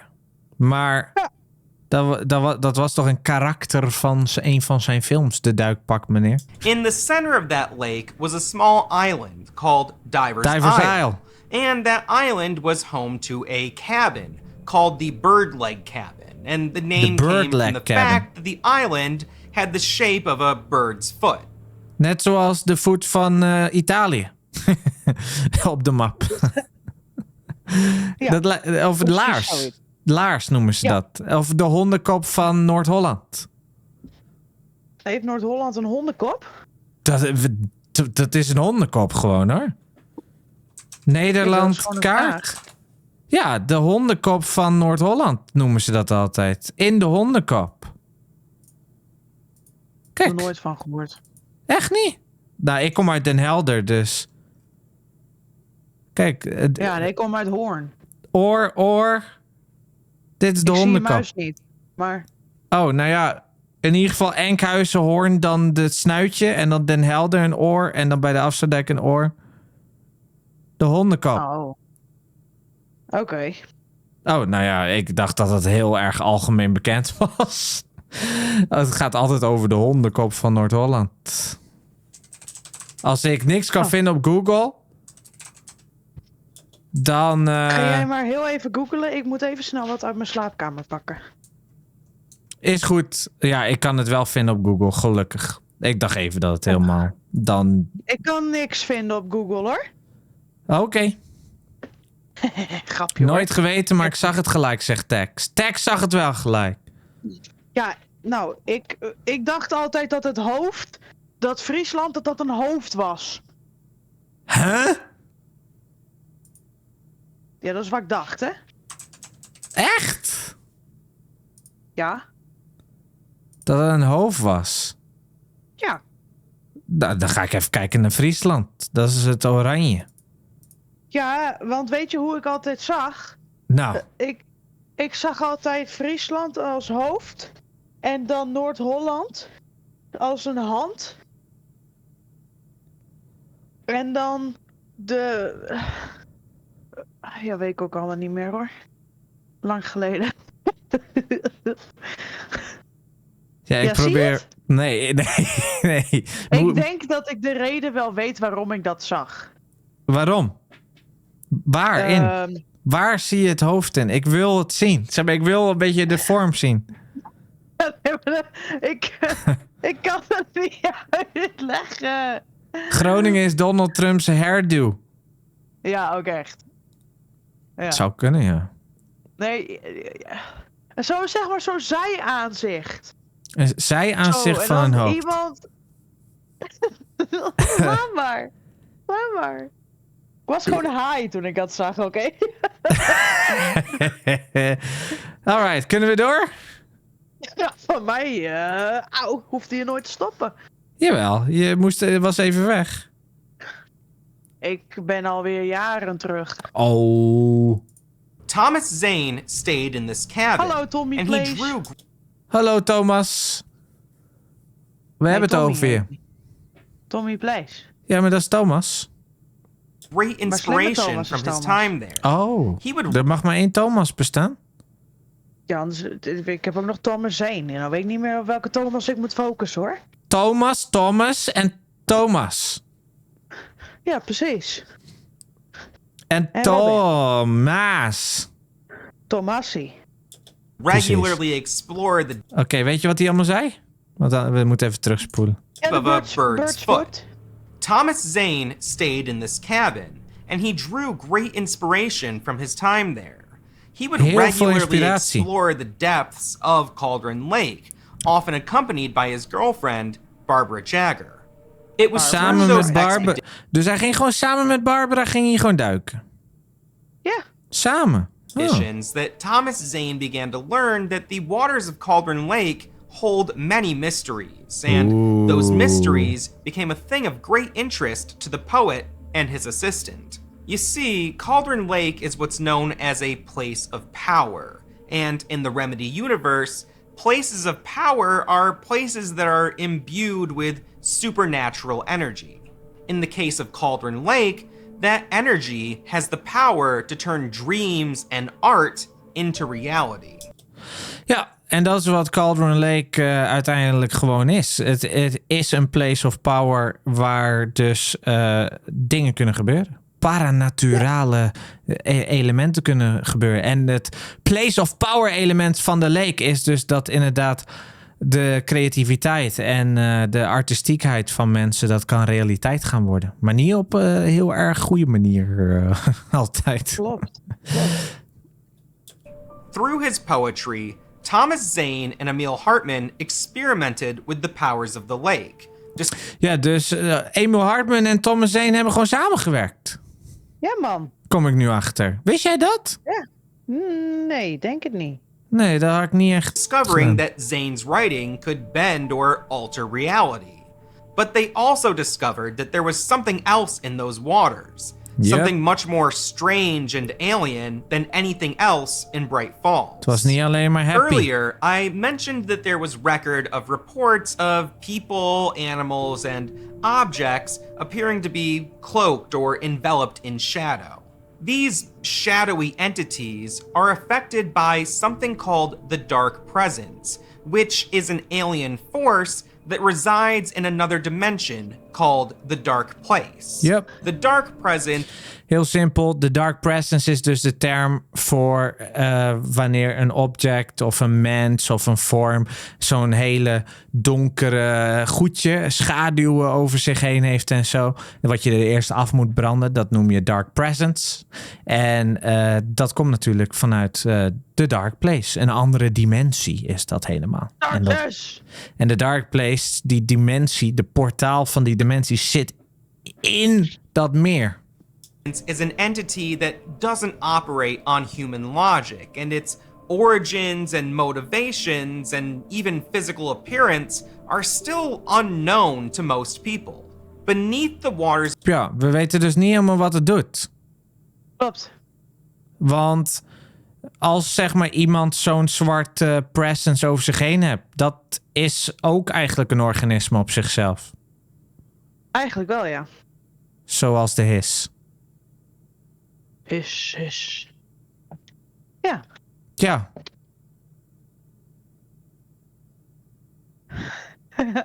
Wat is er? Ja, weet je niet. Ja, je bent een beetje stil. Ik heb het gevoel dat ik in mijn eentje het verhaal aan het volgen ben. Nee, maar ik probeer het zelf ook te volgen. Oh, oké. Dus dat. Ik ben gewoon aan het opletten. We gaan door dan. Cauldron Lake lies a portal to that other dimension, the Dark Place. And that portal is called a threshold. Ja, en al deze termen die zijn dus... komen dus van Control. Maar inderdaad, er is dus een dimensie, de Dark Place, zoals ik net ook al zei. En die portaal ernaartoe, dat is dus diep in dat meer. En dat noem je een threshold. Dus elke keer, bijvoorbeeld praten we over Jessie Vaden, waar het nu niet over gaat natuurlijk. Zij heeft natuurlijk haar Altered World event in Ordinary gehad, waarbij zij op een vuilnisbelt een slide projector vond. En de slide projector is een object of power, want die slide projector die kan iets krachtigs doen, net zoals dat het meer, een place of power, iets krachtigs kan doen. De object of power kon dus, als je daar slides in gooit, van bepaalde slides in gooit, altijd items mogelijk, of ook object of powers, want het kan ook beide object of powers zijn, dan kwam er een portaal, wat je projecteerde aan de muur, dat werd gewoon een portaal naar een andere dimensie. En dat noem je ook een threshold. Want je gaat naar een andere dimensie. Dat noemen we thresholds. Now, thresholds can open and close with little to no explanation. Als jij aan dat koordje drukt om naar Ocean View Motel te gaan, dat is ook een threshold. Ja. Want je gaat naar een andere dimensie. Dat Ocean View Motel gebeuren, waar we elke keer naar dat hotelletje puzzels moeten oplossen, dat ligt dus in een andere dimensie of tussen alle dimensies. Maar het heeft ook allemaal portalen, allemaal thresholds naar andere dimensies. Want op het moment... dat is... Ja, nou ja, we weten dat omdat we natuurlijk bij de AWE DLC van Alan Wake bij Control, dan op een gegeven moment gaat ze voor een deur staan, kan ze toch om het kiertje kijken wat er in een andere deur gebeurt. En dat is ineens een threshold naar Alan zijn gebied. Dus dat noem je thresholds. Once again, thresholds zijn dus gewoon de openingen, de portalen naar andere werelden, andere dimensies. And most people aren't aware of them at all. But there are people who are aware of them, and they study them and explore them. And we'll talk more about those people a little bit later in this video. The enemy of the Dark Presence is light, and we saw evidence of this battle illustrated in Jake Fisher's story. The deer that Jake hit with his car had been affected by the Dark Presence, which is why it screamed in pain when Jake shone his flashlight on it. Jake, too, was affected by the Dark Presence, possibly as a result of this very encounter. Before attempting to leave Bright Falls, Jake reached out to Dr. Hartman for help. Hartman immediately recognized what Jake was going through and confirmed it by shining a light on Jake, which caused him to recoil in pain. But what Jake was experiencing was likely different than what had happened to that deer.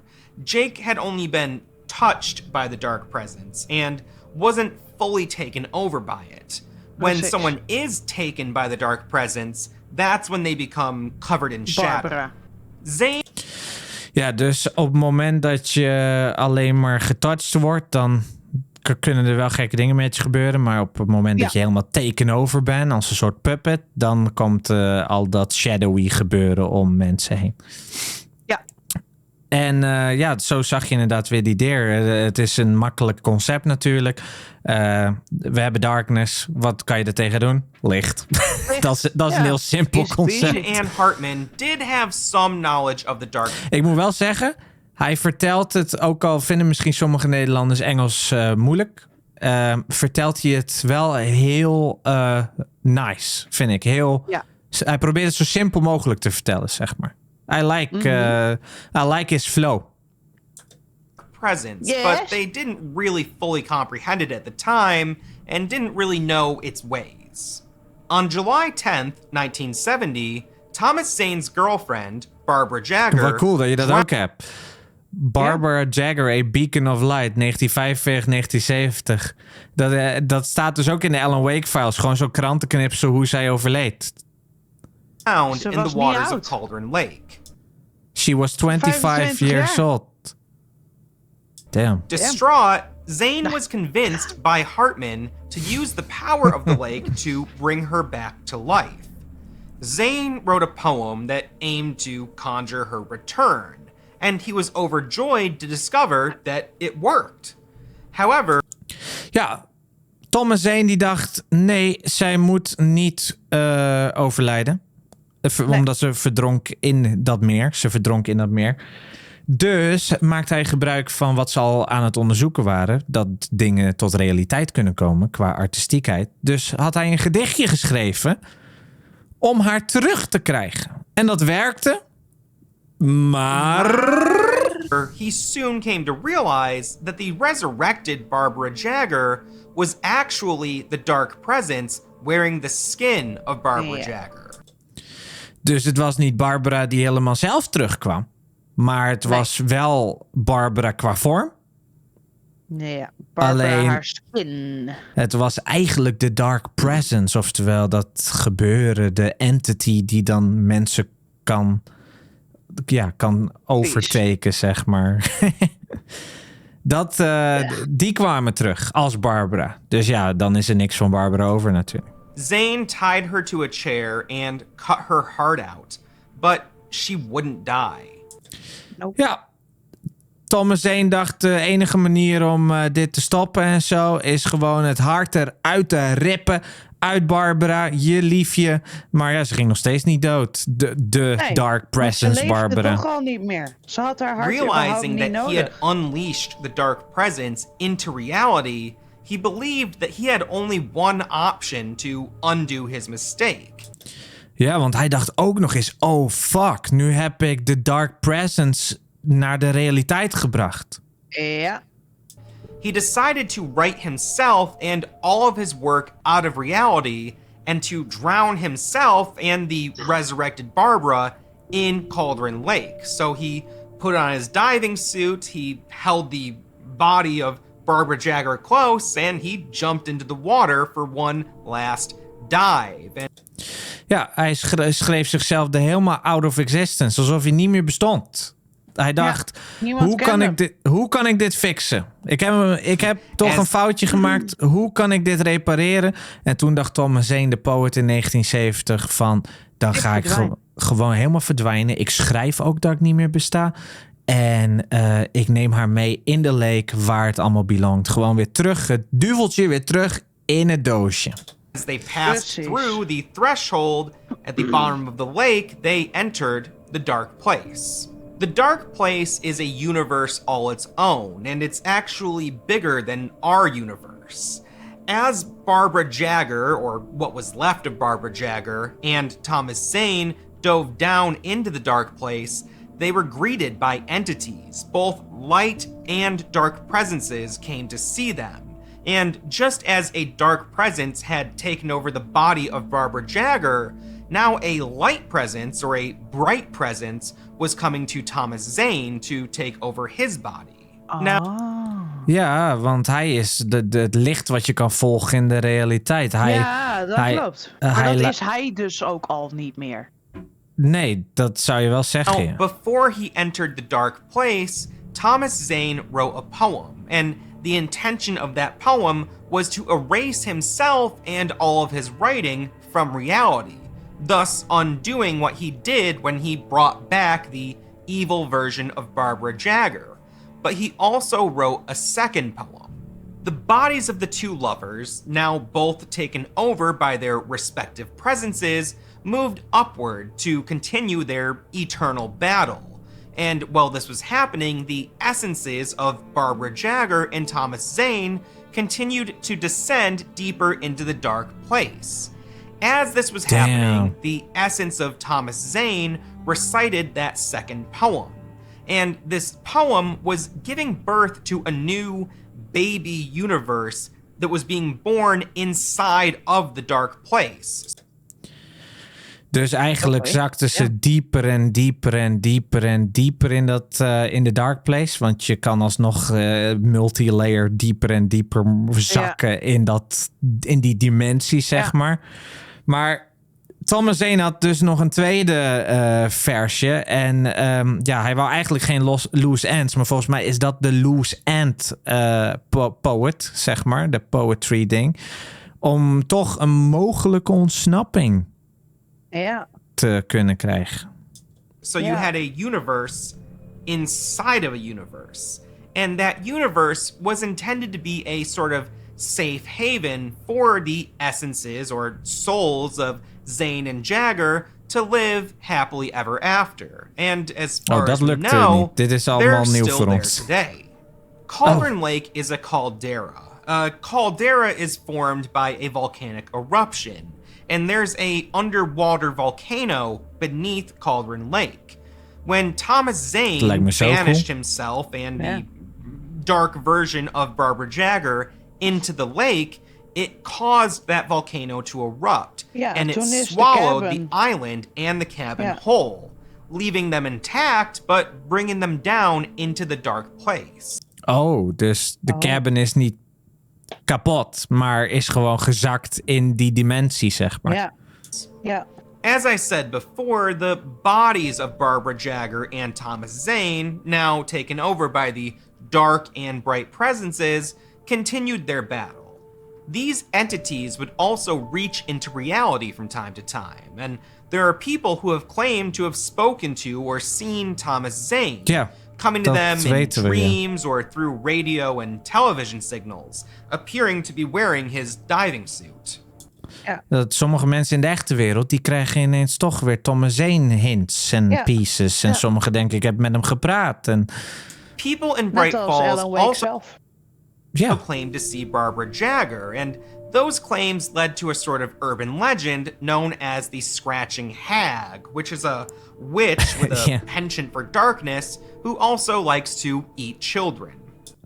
Ja, oftewel, er waren sightings, maar dan blijft dat wat je in real life nu tegenwoordig wel eens hebt, weet je wel, op plekken van, daar hebben we een gekke schim of zo altijd, of daar heb je altijd dat. En de Scratching Hag hadden ze, en dat was Barbara, dus oftewel de vorm van Barbara die we ook zien in de eerste game natuurlijk. According to the stories, she lives in a house that's able to move around from place to place. And she's cloaked in a shroud of darkness that makes it difficult for people to really make out her features. The bright presence, in the form of Thomas Zane, would do what it could to keep the dark presence in check. However, in 1976, there was another event that caused the threshold to the dark place to open. Oei. Ja. Dus ook al was er een power struggle tussen Zane en Jagger, zeg maar. Oftewel Bright en The Darkness. In 6 jaar later, in 76, gebeurde er toch weer iets waardoor eigenlijk het portaal naar die dimensie opende. And once again unleashed the dark presence upon reality. This event was caused by a heavy metal band called the Old Gods of Asgard. The band owned a farm in Bright Falls, which acted as a sort of headquarters for the group. It had a large farmhouse, an outdoor concert area, and a distillery that the band would use to make their own moonshine. Yep. The farm is located near Cauldron Lake, and the band would use water from the lake to make their moonshine. Just like Thomas Zane before them, the Old Gods of Asgard experimented with the powers of the lake. It appears that drinking the moonshine made with Cauldron Lake water would give the band visions, and sometimes these were visions of the future. Back in the 70s, the band was writing songs referencing events that wouldn't take place until decades later. Ook creatieve mensen, hè? Songwriters. Ja. Hetzelfde idee weer. Creatieve mensen. En ze maakten dus lekker moonshine. Ze hebben zo'n distillerij op dat hele farmlandschap, waar je ook dat coole concert had. Zo goed. Met al die light. Zo goed.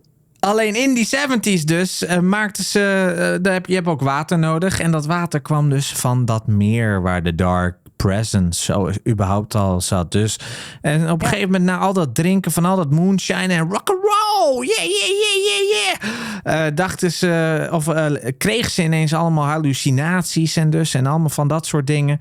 En kregen ze dus zelfs visioenen van de toekomst. Visioenen van de toekomst. Visions van de toekomst. En hebben ze dus zelfs liedjesreferenties, wat later pas voorkomt. Zo hoorden wij dus natuurlijk ook dat liedje over met Look for the Light en dat soort dingen. Ja. The Lady of the Light. Iets met Lady of the Light. Dat was een liedje die wij hoorden. En dat was dus iets wat wij moesten doen. Maar je hebt ook natuurlijk dingen zoals...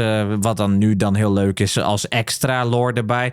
Dat in American Nightmare een liedje is. En je speelt het achterover. En daar klinkt ineens van... It will happen again in a town called Ordinary. En dan gebeurt het in Control. Gebeurt er iets paranaturaal in een town called Ordinary. 8 jaar later. Zeg maar in een game 8 jaar later. Dus for some reason kan hun creativiteit komt uit. Of in ieder geval kunnen ze de toekomst voorspellen. Ja.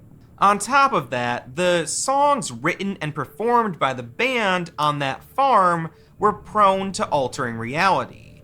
And during that 1976 event, a great flood hit the area. And the proverbial door to the dark place was opened for the dark presence. According to their... Want basically die lake die loopt gewoon over. En toen dacht de Dark Presence... Hey, we kunnen overal naartoe. Recollection of events, the band fought off the Dark Presence, which at the time was still wearing the skin of Barbara Jagger. She summoned a dark army to protect herself, but the band was persistent and they were eventually victorious in pushing back the Dark Presence. However, the event took quite a toll on members of the band. One of the members, known as Odin Anderson, cut out his own right eye so that he might more resemble his namesake, Odin, the one-eyed god. His brother, Thor Anderson, was struck by lightning during the event. The Anderson brothers would eventually wind up in the care of Dr. Emil Hartman, and become semi-permanent residents of the Cauldron Lake Lodge. Ja, dus het is semi-permanent dat ze daar wonen. Ja, maar ja, precies. Inderdaad, we vonden dat dan altijd dus het gekkenhuis daar. In die lodge, daar wonen allemaal verschillende karakters die Emil Hartman bestudeert. En vooral hebben we in Control gehoord mensen waarvan hij al wist van dat die kunnen wel eens speciaal zijn. Of paratotalitarians zijn, zoals je dat zo mooi vindt, hoe ik dat altijd uitspreek. En hun zijn er natuurlijk nog steeds van. Alleen ja, er zijn er maar 2 members van de band over. But they would remain vigilant in their opposition to the Dark Presence. After that event, the dark presence would remain in a sort of state of limbo. Ja, not entirely rustig. vanished, but also not entirely present in reality. Niet weg, niet present. This is because the Anderson brothers were able to fend the dark presence off, Wat but they helden. didn't completely seal it away. Ai. The threshold, or the door, so to speak, to the dark place was left cracked open. The dark presence would lie in wait, anticipating someone to come through and open the door once again. Dr. Emil Hartman was not an artist. He didn't possess creativity. And so without the poetry of Thomas Zane to drive his research into Cauldron Kon Lake Emil and Hartman its niet meer verder. powers, Hartman was compelled to find a new partner for this endeavor. This search for a new collaborator was the real reason behind Hartman having an artist-focused practice at the Cauldron Lake Lodge. Ik snap dat nu veel meer waarom hij dat zei. Van we are collaborators. Ik dacht, waarom zijn wij collaborators met hem? Dat snapte ik helemaal niet. Waarom hij nu ook in de leek is gesprongen. Ja, precies. Omdat hij heeft dus eigenlijk zijn hele leven al die onderzoek, zeg maar. Maar hij kan er zelf niks mee, omdat hij zelf dus geen artiest is. Ja, precies. Dus eerst, je hoorde dat ook in die laatste area bij Control, had je van die audio dingen. Ja. En dan hoorde je inderdaad dat hij zei van eerst één, nu week kwijt. En dan I'll do it myself of zo, zei hij. Ja. Dus maar hij zei dus ook, toen het helemaal misgaat met de Dark Presence en zo in Alan Wake, in de allereerste Alan Wake, zei hij ook, we are collaborators, Alan, weet je, van werk met mij samen. En ik dacht de hele tijd, waarom? Maar nu maakt dat zoveel sens met hoe hij dat uitlegt. Dat hij iemand nodig had om dat te triggeren weer, die creativiteit. Hij is zo geobsedeerd in wat er gebeurt. Hij wil zo graag de science fiction erachter weten. The lodge existed for Hartman to use as a sort of laboratory where he would lure in troubled artists, sedate them, and then exploit their creative works. Ja, precies. Dus daarom wilde hij al die creatieve mensen, want hij is elke keer van I need more. Ik moet iemand weer hebben die dat kan triggeren en zo. Hoping to harness the powers of Cauldron Lake for himself. There's also some evidence to suggest that he may have believed he could even harness the powers of the dark presence. Oh. Maar dat is dus wel een mystery. Dus niemand weet eigenlijk zijn echte intenties nog. Nee. Want het blijft dus een mystery. Maar er zijn wel dus wat hints dat hij misschien dacht van dat kan ik gaan weaponizen, zeg maar. Voor mezelf. Ja, precies. Ja. Oh, coffee break. Net zoals Sam Lake. Wel cool dat hij dat doet in dezelfde stijl als Control. Wake, Hartman anticipated the arrival of Alan and Alice, and he sent out a lackey named Ben Mott to track the couple. Mott. The Dark Presence also anticipated their arrival, and it sabotaged their cabin rental. Unbeknownst to Alan, the Dark Presence had already started to take over Carl Stuckey, the man who they were renting their cabin from. Die was al... ze waren al begonnen met hem overnemen. Ja. Want daarom doet hij zo aan zijn hoofd. Zo, en niet gewoon simpel van... Well, stopping at the Oh Dear Diner to get the cabin keys from Stuckey, hij lag Alan in was de wc of zo, toch? Ja, klopt. Ja. Zij heeft hem aangeraakt natuurlijk. Ja. Intercepted by the Dark Presence, wearing the skin of Barbara Jagger. The Dark Presence gave Alan the keys to the bird leg cabin. Although it had sunk down to the dark place... Voor de mensen die niet weten waar we het over hebben. Wij speelden dat dus een maand of 2 geleden. De eerste Alan Wake. En Ik voor het allereerst in heel mijn leven dat ik die game zag. Dat ze die game zag. En we schrokken ons helemaal dood van het vrouwtje dus daar achterin bij die toiletten. Die kwam ineens woep en die deed zo heel creepy. En toen schreeuwde Robin, oké, Barbara. Als zo van, oké, Karen, weet je wel. Zo van, jeetje mina. Gewoon een naam. En toen bleek het dat ze ook echt Barbara heet. Want ze heet Barbara Jagger. Dus... ja. Zo raar. Goed gegokt. Het was inderdaad Barbara. Maar dat komt omdat ik ook een artist ben. En Ik kan visioenen zien. Doordat jij dat dacht in je brein met jouw creativiteit, werd zij nu in de wereld Barbara Jagger. Precies. Dat is precies hoe het ging. En alle miljarden mensen op de wereld die weten nu ook dat zij Barbara heet. Maar daarvoor heette ze compleet wat anders. Daarvoor heette ze Natasha. The Dark Presence used its power to make it appear above the water to the wakes. And Alan and Alice unknowingly headed into the doomed cabin. Oh. Dus hun zeggen basically, want dat is voor mij ook een mysterie. Wat gebeurde er met die cabin als hij al sinds de 70s weg is? Dat in de jaren 70 verdwijnt, de cabin. Ja. Maar hun lopen bij het begin van de game die cabin gewoon in. Ja, omdat het allemaal darkness is, hè? Ja, maar maar dat snapte ik dus. Ik snapte niet waarom zakt hij dan weer. Waarom is hij op een gegeven moment weg? Maar dat komt dus omdat hij ook nooit heeft bestaan meer. Hij was al in de 70s verdwenen. Dit is gewoon de Dark Presence die hun leert zo van... hey, het bestaat weer. As the couple settled in, Alice revealed her ulterior motive for the trip. She presented Alan with a typewriter and let him know about Dr. Emil Hartman. Alan was furious and he stormed out of the cabin. Moments later, there was a sudden power outage.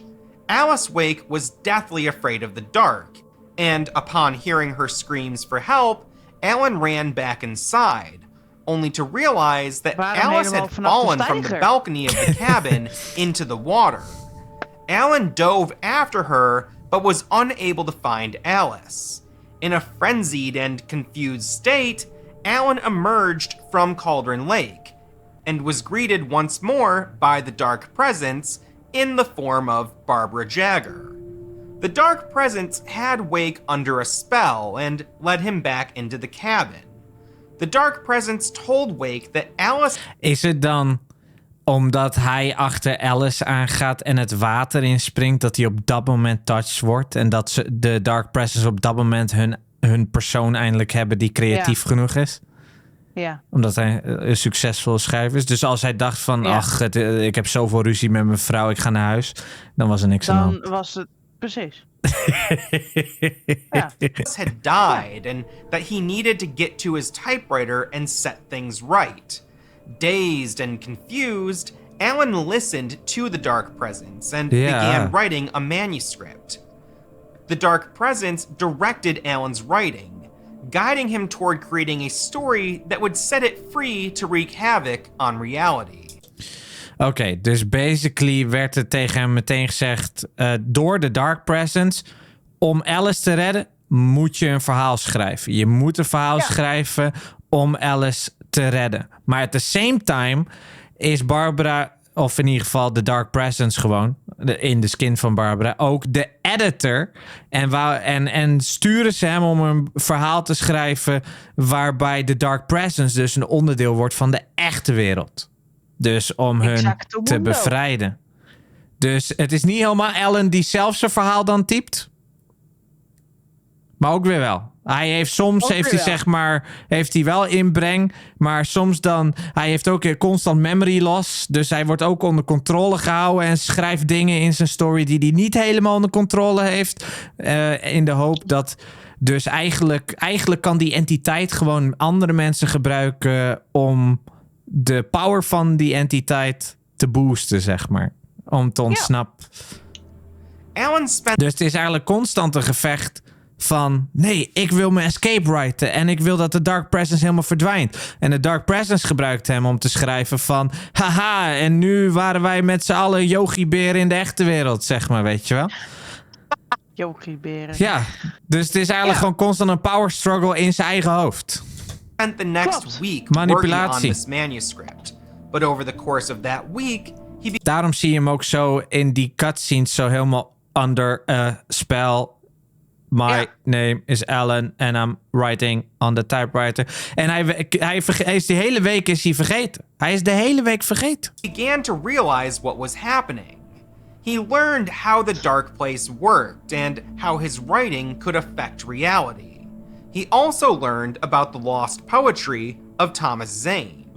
Ja, This ook was nog. possible because although Zane wrote himself and his works out of reality, he also made a loophole for himself. Yep. Any items placed within a shoebox, any shoebox, would be exempt from the reality-bending powers of the Dark Place and Cauldron Lake.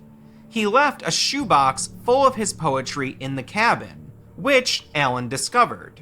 Alan realized that if he wanted to save Alice, he would need to write himself into the manuscript as the hero of the story. Ja. Dus de enige loophole die Thomas Zane had, was basically dat in een schoenendoos alle items... Ja. Dus hij schreef een verhaal dat alle voorwerpen die in een schoenendoos in de Dark Place bestaan, die... Whatever schoenendoos. Wat voor schoenendoos? Het maakt niet wat voor uit. item. Als het maar een schoenendoos is, wat er in een schoenendoos ook maar zit, dat wordt niet aangetast door de darkness. Precies. En waar zat de klikker in? In een schoenendoos. Exacto mundo. Oh, maar die klikker vond hij toch al in zijn jeugd in een schoenendoos? Ja. Of hoe dat werkt, is dat dit weet ik ook al? Nee, zijn moeder. Zijn moeder heeft hem de klikker gegeven. Oh ja, nou ja, ik weet niet hoe dat precies werkt, maar wie weet horen we dat wel. Maar in ieder geval is het dan zo dat in de Dark Place cabin, waar hij nu dan dus als een gek aan het schrijven is, dat hij daar weer Thomas Zane ontdekt. Omdat Thomas Zane in die cabin, die dus onder water ligt, die cabin, dat hij heeft daar deze schoenendoos achtergelaten met dus al zijn gedichten.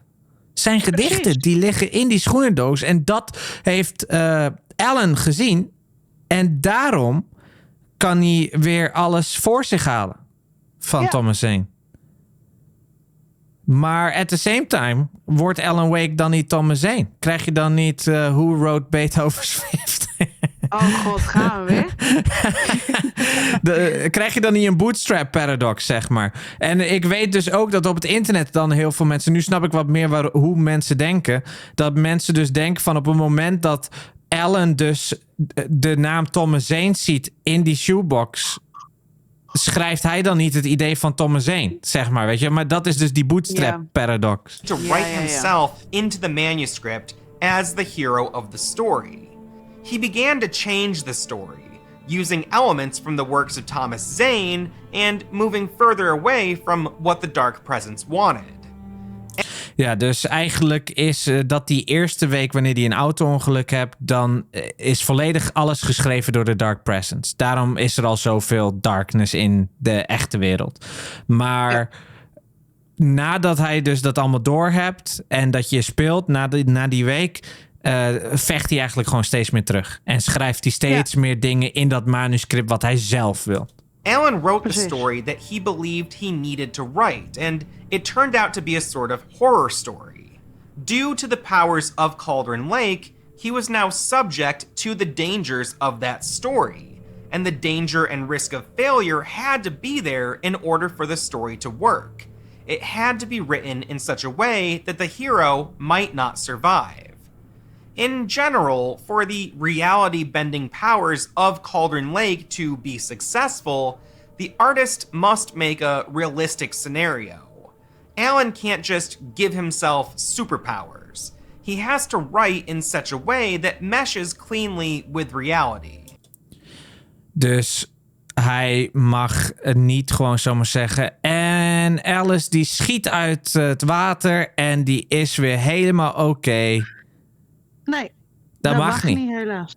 Want dat is niet creatief genoeg. Het moet ook nog eens gewoon kloppen met de realiteit. Wat gebeurt er op dit moment met de realiteit? Dus wat er al gaande is, moet zijn verhaal op aansluiten. Je kan er niet haaks tegen op, zeg maar.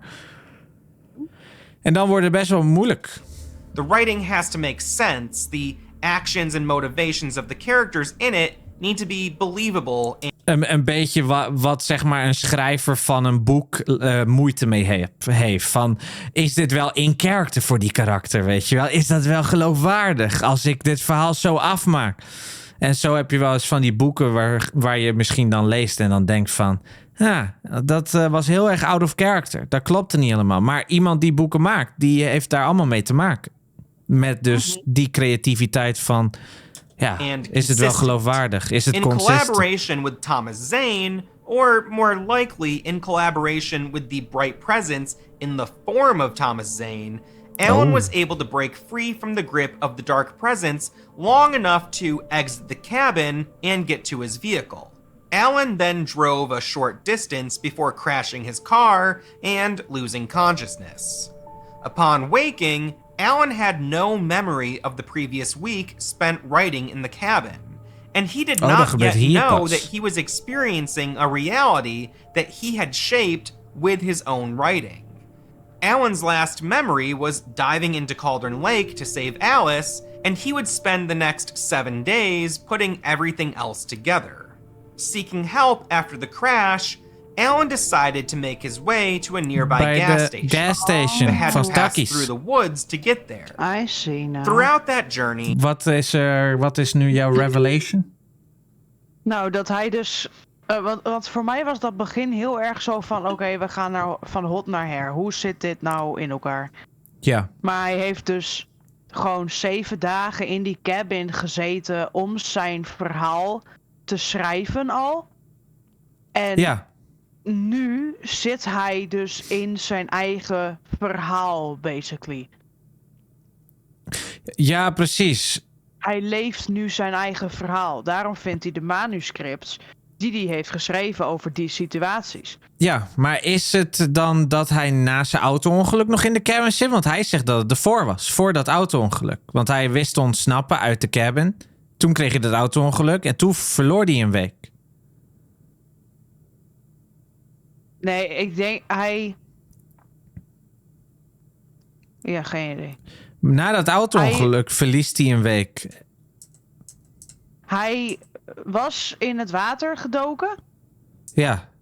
En hij was dus uit die cabin weer gekomen. En toen in zijn auto gestapt. En toen gewoon gaan rijden. En toen ging hij bewusteloos en had hij de crash. Ja, precies. Maar hier wordt basically al gezegd dat hij dus uit het grip kan komen van de Dark Presence nadat hij al veel heeft geschreven. Want je ziet Barbara, weet je wel, hier eerder. Ja. Je ziet dat Barbara helemaal met die typewriter hem laat schrijven. Dan ontsnapt hij. Ja. Wordt er gezegd. He was able to break free. Long enough to exit the cabin and get to his vehicle. Gewoon, maar echt ja. Lang genoeg kon hij escapen van de Dark Presence, zodat hij echt uit die cabin kan. Om naar zijn vehicle te gaan. Dus long enough to get to his vehicle, zeg maar. Niet lang genoeg in het algemeen. Oftewel, als hij korter deed, dan was hij niet ontsnapt. Dan was het gewoon, werd hij teruggetrokken, zeg maar. Maar dus, dan rijdt hij een klein stukje, dan crasht hij zijn auto en dan is hij überhaupt vergeten. Upon waking, Alan had no memory of the previous week spent writing in the cabin. And he did not... Hij weet dus alleen nog dat Alan, tot aan het punt dat hij in het water dook, weet hij dus niet meer. Ja, precies. Dus hij weet dat Alice weg is? Hij weet het niet meer. Het is niet dat hij een auto-ongeluk krijgt en dan een week kwijt is daarna. Dat het ineens een week verder is, zeg maar. Precies. Hij weet gewoon zijn vorige week helemaal niet meer. Precies. Dus hij weet niet meer dat hij erin sprong. Hij weet niet meer dat hij in de cabin zat. Hij weet niet meer dat hij heeft geschreven als een gek door de Dark Presence. Want de Dark Presence heeft hem alleen maar laten schrijven. Dat weet hij allemaal niet meer. En dan zit je eigenlijk al in je eigen verhaal. En je eigen verhaal is nog vooral de horror story die de Dark Presence wil schrijven om te ontsnappen uit het meer. Yet know that he was Ik snap hem nu. a reality. Maar ik heb dus 2 keer gedacht dat hij een auto-ongeluk krijgt en dan ineens een week kwijt is. In de zin van... Daarna. Ja, dus ineens weer een week geshift was in tijd. Naar voren. Dat dacht ik altijd. Dus het wordt zwart, weet je wel. En dan ineens ben je de week daartussen kwijt. En daartussen heb je dus een verhaal geschreven. Dat dacht ik, maar dat is niet zo. Ja, precies. Nee. Het is zo dat hij dus... dat auto-ongeluk was door te ontsnappen uit die cabin... waar hij al een week bijna een verhaal had geschreven. Precies. That he had shaped with his own writing. Maar alsnog dus in de dark wereld zit. Hij zit in de dark place. Nee, hij zit gewoon in de realiteit. Maar die wordt aangetast Memory was diving into Cauldron Lake to save Alan. De Dark Presence is in de echte wereld. Het verhaal speelt zich af in de echte wereld.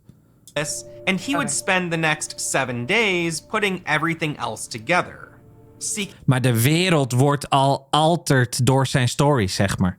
De wereld wordt al aangepast door zijn verhaal. After the crash, Alan decided to make his way. The Dark Place is echt een hele andere sham, zeg maar. Dat is echt timey-wimey, helemaal gek, helemaal woep, woep, woep. The Dark Place, daar wil je niet zijn, want dat is keiharde horror. To a nearby gas station, but had to pass through the woods to get there. Throughout that journey, Alan faced opposition from a number of people who had been taken by the Dark Carl Presence. Stuckey. This included a maniacal, axe-wielding Carl Stuckey, who had now fully completed his transformation into one of the Taken. Alan was forced to defend himself and killed Stuckey. He did this by first using light to break away the shield. Dus zodra hij dat water raakte, is hij opgeslokt een week lang en daarna weer vrijgekomen. En toen had hij dat auto-ongeluk en was hij die hele week vergeten wat hij überhaupt had gedaan. En toen heeft hij dus hier in deze echte wereld in Bright Falls heeft hij meegemaakt. Zo van holy shit. Wat ik al heb geschreven in dat meer, in die lodge, dat komt nu tot waarheid. Maar ik kan me helemaal niet herinneren dat ik het heb geschreven. En hij wou het eigenlijk waarschijnlijk ook niet schrijven. Want hij werd dus alleen maar door de darkness omarmd van... Jij gaat voor ons even een mooi verhaaltje schrijven, Mr. Wake. En dat komt dan uit. En dat komt dan ook heel goed uit voor ons, zeg maar. Want je ziet het. Carl Stuckey is ineens door de Dark Presence geraakt. En dat wordt allemaal al beschreven door Alan Wake. Oftewel, ze krijgen steeds meer toegang tot de echte wereld. Ze staan al in je achtertuin. Of darkness that was protecting Stuckey, and then shooting him to death. However, Carl Stuckey's body disappeared without a trace, as had the bodies of various other unnamed individuals who had been pursuing Alan throughout the woods. Although he may not have remembered it at the time, this was all very similar to a dream he recently had. Oh. During the trip to Bright Falls, Alan was sleeping in the car while Alice drove. This dream, Alan was driving a car at night and hit a hitchhiker who had suddenly appeared on the road. Dat was een nachtmerrie. When Alan got out of the car to check on him, the hitchhiker was already gone. Yeah. And the road behind him had been covered up by a brick wall. Somehow, Alan knew that he had to get to a nearby lighthouse. As he headed toward it, the hitchhiker reappeared, covered in shadow, and identifying himself as one of Alan's creations. The hitchhiker said that Alan was now stuck inside of a story, and that the hitchhiker was going to take revenge on Wake for playing God with his characters. Alan ran away and eventually came to a bridge, and he saw a man on the other side who was motioning him into a nearby cabin. This man was Clay Stewart, author of the Alan Wake files. Although Alan didn't seem to recognize Clay, Clay definitely recognized Alan. Clay Stewart was having a series of recurring dreams in which Alan Wake would appear. Through these dreams, Clay began to know and understand things about Alan and his life that were not public knowledge. It was this bizarre series of dreams that spurred Clay to investigate the disappearance of Alan Wake. In this particular dream, Clay was mauled by the hitchhiker while Alan was watching, seemingly stuck inside of a cabin. As the hitchhiker made his way toward Alan, a bright presence blew open the back door and guided Alan to safety. Tom the Poet. The presence recited a poem to Alan, the meaning of which Alan didn't yet understand. This was the bright presence in the form of Thomas Zane, which had entered Alan's dream and was trying to teach Alan how to fight the dark presence and the people taken over by it. Yeah. From here on out, whenever we talk about the bright presence in the form of Thomas Zane, we'll refer to them as the Diver. And whether Alan knew it or not, the knowledge that the Diver gave him in this dream wound up being crucial to Alan's survival as he traversed the forest. Well on his way to the gas station, Alan began to find pages of a manuscript titled Departure, which was the title that he had intended to use for his next novel. The pages appeared to describe the scenarios that Alan was finding himself in. He didn't realize it yet, but these were the same pages he was writing during his previous lost week in the cabin, and they were being scattered around by the Diver. Alan wasn't the only person finding these manuscript pages. A number of them were found by a former FBI agent named Robert Nightingale, who eventually began pursuing Alan Wake. Waarom noemt Nightingale Alan altijd een andere naam? Een andere schrijversnaam? Echt, hè? Dat vraag ik me echt af. Obsessie. Maar, dus Thomas Zane, dat is eigenlijk niet meer Thomas Zane daar, zegt hij. Precies. Hij zegt dat is gewoon eigenlijk gewoon Team Licht. Dat was Barbara. Ja. Barbara Team Black, Zane Team White. Alan reached Light the gas and station, dark. which was empty, seemingly abandoned by its former owner, Carl Stuckey. He noticed a sign advertising the upcoming local festival, Deerfest, which was now 1 week closer than it was when he had first arrived in Bright Falls. En daarom weet hij dat hij een week mist. It was at that moment that Alan realized he had lost an entire week. As he entered the building, Alan saw a television turn on by itself, and a strange transmission showing Alan in the bird leg cabin played on the screen. Again, Alan didn't realize it at the time, but this transmission was showing Alan what had happened to himself during his lost week. Alan shambled to the phone and dialed the local ship. Oh, dus al die beelden, dat is wat er in die week gebeurde toen hij de story schreef. Dat wist ik ook niet. Sarah Breaker. Weet je wat ik dacht? Ik dacht dat hij hier nu bestaat en dat hij ook nog bestond in de cabin. Dus dat er ook nog een gedeelte van hem in de cabin bleef schrijven en dat je dat zag, zeg maar. Dat is wat ik dacht. Responded to the call and arrived at the... Net als hoe die kan fuseren, weet je, dat hij zo op de grond ligt voor zijn typewriter. En dat hij hem dan aanraakt en dan fuseert dat weer samen.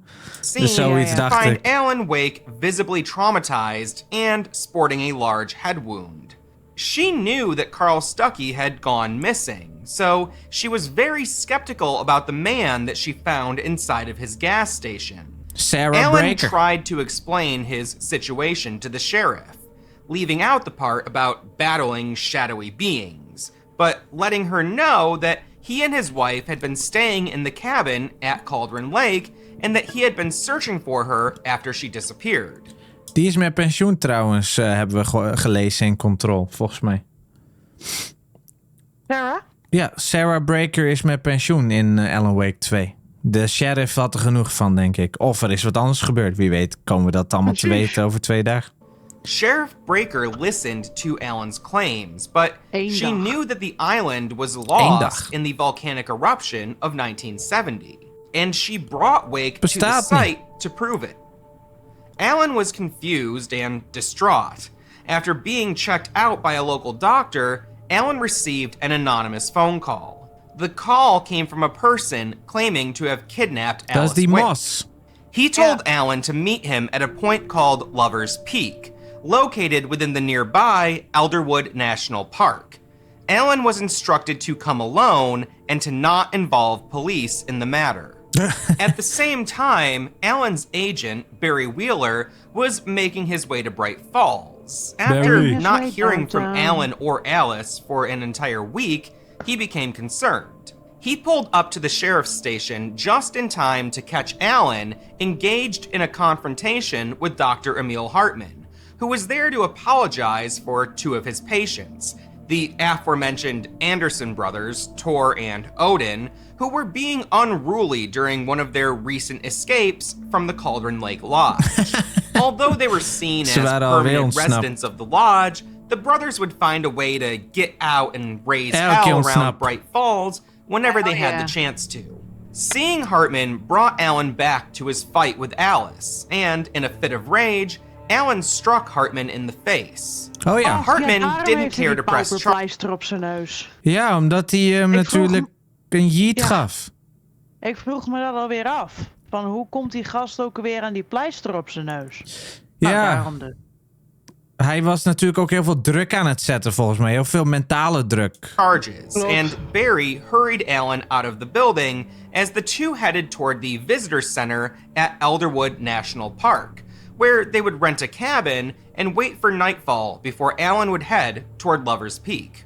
Alan attempted to explain the events of the previous night to Barry, but Barry had a hard time believing Alan. Yeah. Alan Wake had been a long-time vocal skeptic, often being very critical of anyone who believed in the supernatural or pseudoscience or anything that required more faith supernatural than proof dingen, denk ik. Still, Alan was Barry's longtime friend and his most successful client, so Barry did what he could to stay supportive, especially since he knew that he wouldn't be able to change Alan's mind about going to meet the kidnapper. Upon nightfall, Alan started his trek to Lover's Peak, leaving Barry behind in the rented cabin. As darkness covered the area, the dark presence once again made itself known to Alan Wake. Alan saw a power outage at the visitor center and saw Rusty, a park ranger who worked there, badly wounded on the ground. Alan had talked to Rusty earlier that day when he came to pick up the keys to the cabin that he and Barry were renting. Rusty was almost in a trance, having been deeply traumatized by whatever had attacked him. It was clearly the work of the dark presence, and before too long, Alan ran into Rusty once more, only this time he had been completely taken over. Just like Stucky before him, Alan was forced to confront Rusty with lethal force. Helaas was Rusty helemaal overgenomen door de darkness. Dat is een van die had een oogje op Rose, toch? Ja, in de diner. Die vond Waitress vond hij wel leuk. En iets had hem dus gepakt. En de Dark Presence op een gegeven moment neemt dus zo iemand helemaal over. And again, just like Stucky, Rusty's corpse vanished without explanation. As he continued toward the peak, more taken individuals showed up to impede Alan's progress, and eventually, Wake was overwhelmed by them. He dropped both his flashlight and his gun, and seemed to be entirely out of luck. It was at this time that a burst of red light filled the air, and an unidentified man helped clear the Taken away from Alan. Want at the same time konden we dat lezen op die manuscripts. Dat hij dacht dat hij doodging en toen ineens red air. Alan soon recognized the man as the kidnapper, and reluctantly followed him to Lover's Peak, as they worked together to battle the hordes of Taken infesting the forest. Once they reached the peak, the kidnapper made it known that he was aware of Alan's departure manuscript, and that he wanted the rest of the pages in exchange for Alice Wake. He claimed that he would harm Alice if Alan didn't deliver. The problem was, Alan didn't have the rest of the pages, and he hadn't even finished writing the story. Incensed, Alan lashed out at the kidnapper. And the two... Ja, hij had Alice niet, maar waarom wil hij de pagina's? En Rickert zegt op TikTok: Yo Sander, blij dat ik je tegengekomen ben. Ken je al zo lang van Left 4 Dead tijden? Welke game is dit? We doen onze laatste deep dive van Alan Wake. We hebben Alan Wake en Control gespeeld. Dan kan je allemaal terugkijken. En nu doen we eventjes een leuke video van iemand. Doen we eventjes nog alles even refreshen. En dan kijken of we het allemaal mee kunnen krijgen wat er in Alan Wake 2 gebeurt. Mijn vraag was inderdaad van... waarom weet hij ten eerste dat hij in een story zit? Weet je wel? Ja, precies. Want hij vraagt om de laatste pagina's. Ja, dus hij heeft kennis dat dat tot leven komt. Alleen hij had Alice niet eens. Maar hij zegt, finish the story, man! Tumbled over a guardrail, landing on a hiking path below. Hij slaat wel veel. The kidnapper dropped his handgun in the tussle and saw Alan reach for it. The kidnapper then ran off before Alan could fire a shot at him. Alan decided to head back to Barry and plan his next move. While Barry initially thought that Alan was going mad, he had now come to realize that the horrors Alan was describing were entirely real. A flock of ravens that had been touched by the dark presence were assaulting the cabin where Barry was waiting for Alan. As Alan worked his way back toward Barry, he was contacted again by the kidnapper, who gave Alan a deadline of 2 days to deliver the finished manuscript. Ja, ineens gewoon, Alan rescued Barry from the birds and tried to get to work on finishing Departure. However, he found himself unable to write. During this time, Barry was contacted by Rose Marigold, the waitress and Alan Wake fan from the Oh Dear Diner. Yeah. She claimed to have Alan's missing pages, but unbeknownst to Barry, she was actually under the spell of the dark presence. This was another case of someone having been touched by the dark presence rather than being completely taken over by it. Ja, want je ziet geen shadowy stuff op Rose, maar Barbara, of in ieder geval de Dark Presence, die maakt wel gebruik van haar om iets voor elkaar te krijgen. Alan and Barry showed up at Rose's home to retrieve the pages, but were seemingly drugged by Rose. Oh yeah. Alan found himself deep in a dream in which he was being taunted by Barbara Jagger.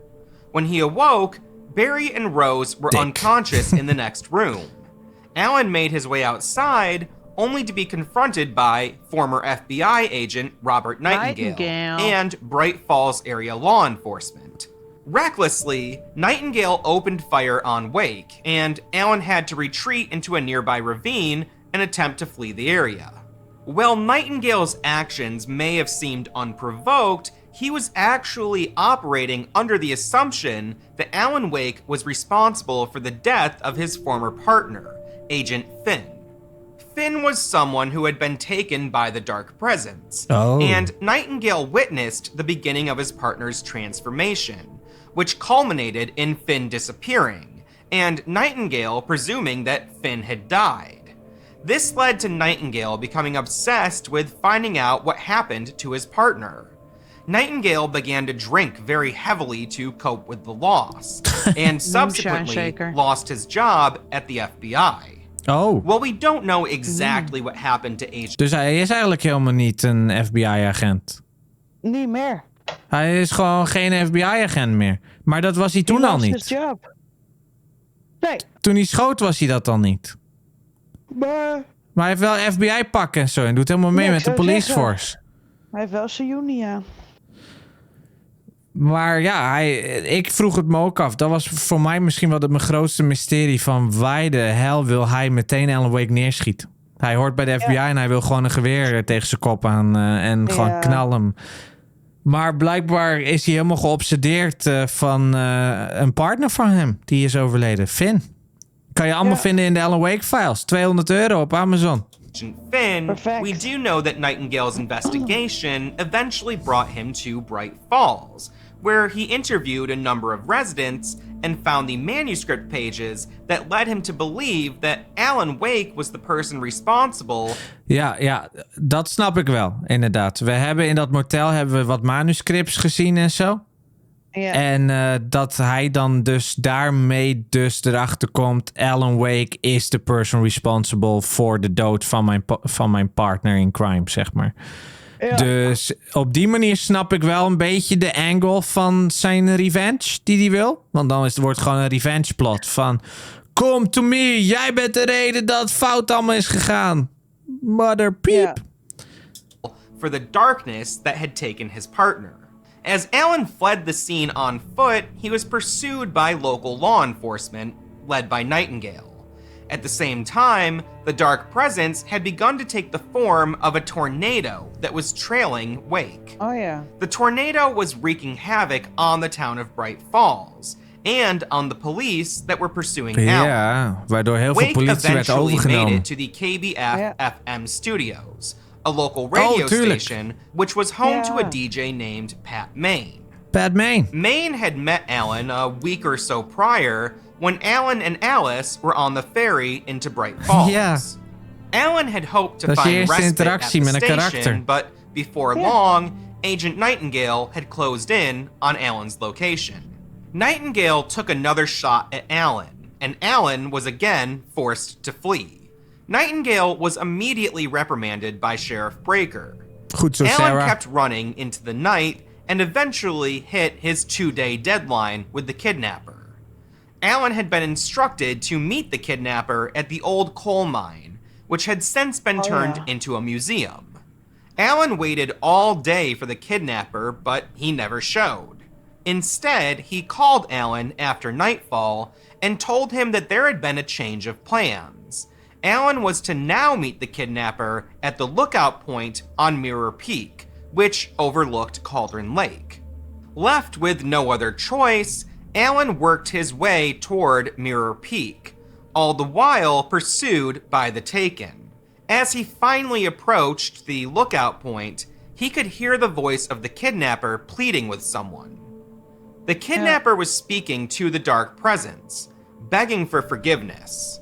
The kidnapper admitted that he never actually had Alan's wife, and that he had no idea where Alice was.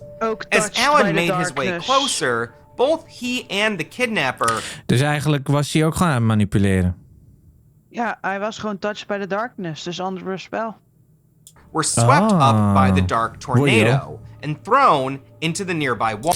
Ik dacht toen ik hem speelde dus met jou, dat hij dat hier pas was. Weet je, dat we hem eigenlijk net op tijd verloren waren. Dat hij net niet alles kan vertellen. Maar hij wordt dus eigenlijk al geleid door de darkness. Ja, precies. Alan was nearly unconscious, but a hand emerged to bring him to the surface. That hand belonged to none other than Dr. Emil Hartman. Oh yeah, we already know the true nature of Hartman's work at the Cauldron Lake Lodge, but this vind ik zo'n cool shot, hè, dit. Ja, voor die tijd al helemaal. Was unknown to Alan at the time. Hartman had sedated Alan and attempted to convince him that he had been a patient at the lodge for a while now. According to Hartman's version of events, Alice Wake had drowned, and Alan had been having severe episodes in which he concocted a false reality to cope with the loss of his wife. All of the strange things that Alan had experienced in Bright Falls up until this point were merely delusions created by Alan because he couldn't accept that Alice was dead. Ja, dat begreep ik niet. Want ineens zie je die hand en dan ben je ineens in Hartman's lodge. En dan zegt Hartman basically van, nou, je hebt alles verzonnen, zeg maar. Nou weten we dat Hartman sowieso meer kennis heeft erover. Dus dat hij liegt, want hij heeft dezelfde kennis vanuit de jaren 70 zelfs. Maar wat was het doel daarvan? Waarom probeerde hij... Uitmelkerij, denk ik. Hij wil gewoon samenwerken met Alan zonder dat Alan het doorheeft. Van dat Hartman eigenlijk op zoek is naar meer informatie. Ja, precies. Ja, that makes sense. However, Hartman was fully aware of the situation.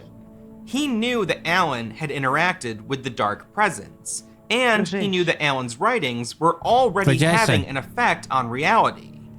Hartman hoped to become Alan's editor on the manuscript and coach his writing in the same way that he guided the writing. Hij wil hem eigenlijk subduwen, onder hem plaatsen, zeg maar. Dus dat is ook gewoon een beetje mindfuck. Thomas Zane. Alan knew that he was being lied to, but felt that he had to play along for the time being.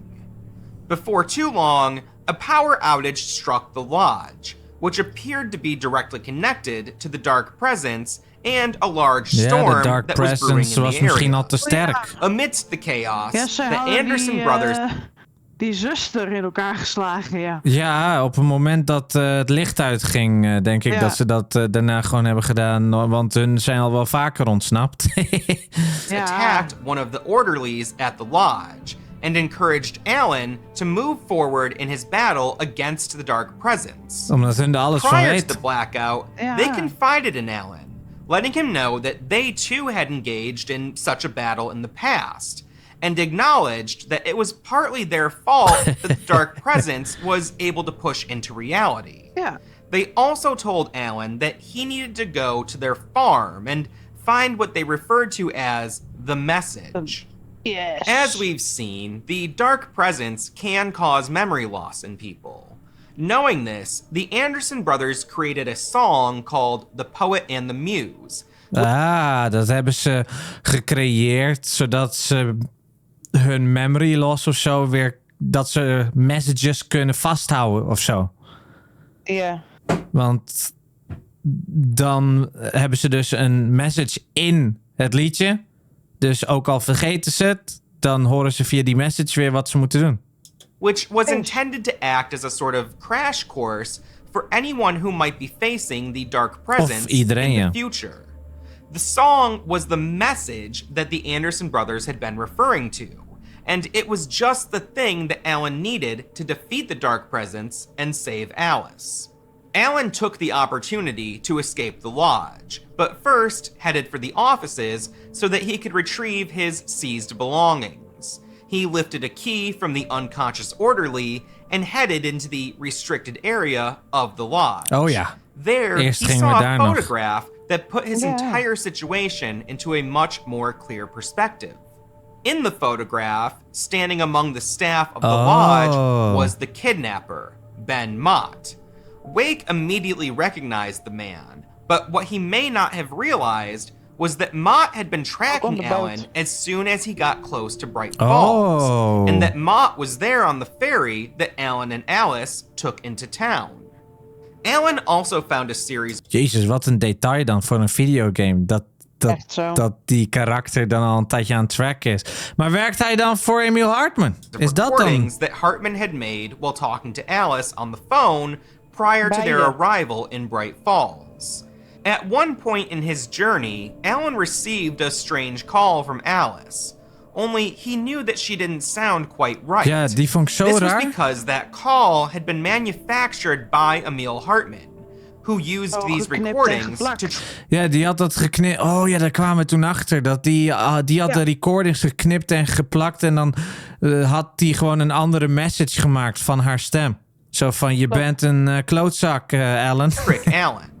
As he continued through the lodge, Alan unexpectedly ran into Barry Wheeler, who explained that Hartman and his goons had locked him in a room after he came around looking for Alan. Barry also revealed that he had stolen Rose's prized Alan Wake cutout in revenge for giving them false information about the manuscript pages. Hij heeft dat... Ik had dat niet eens door. Hij heeft gewoon die cutout gestolen van Rose. Ja.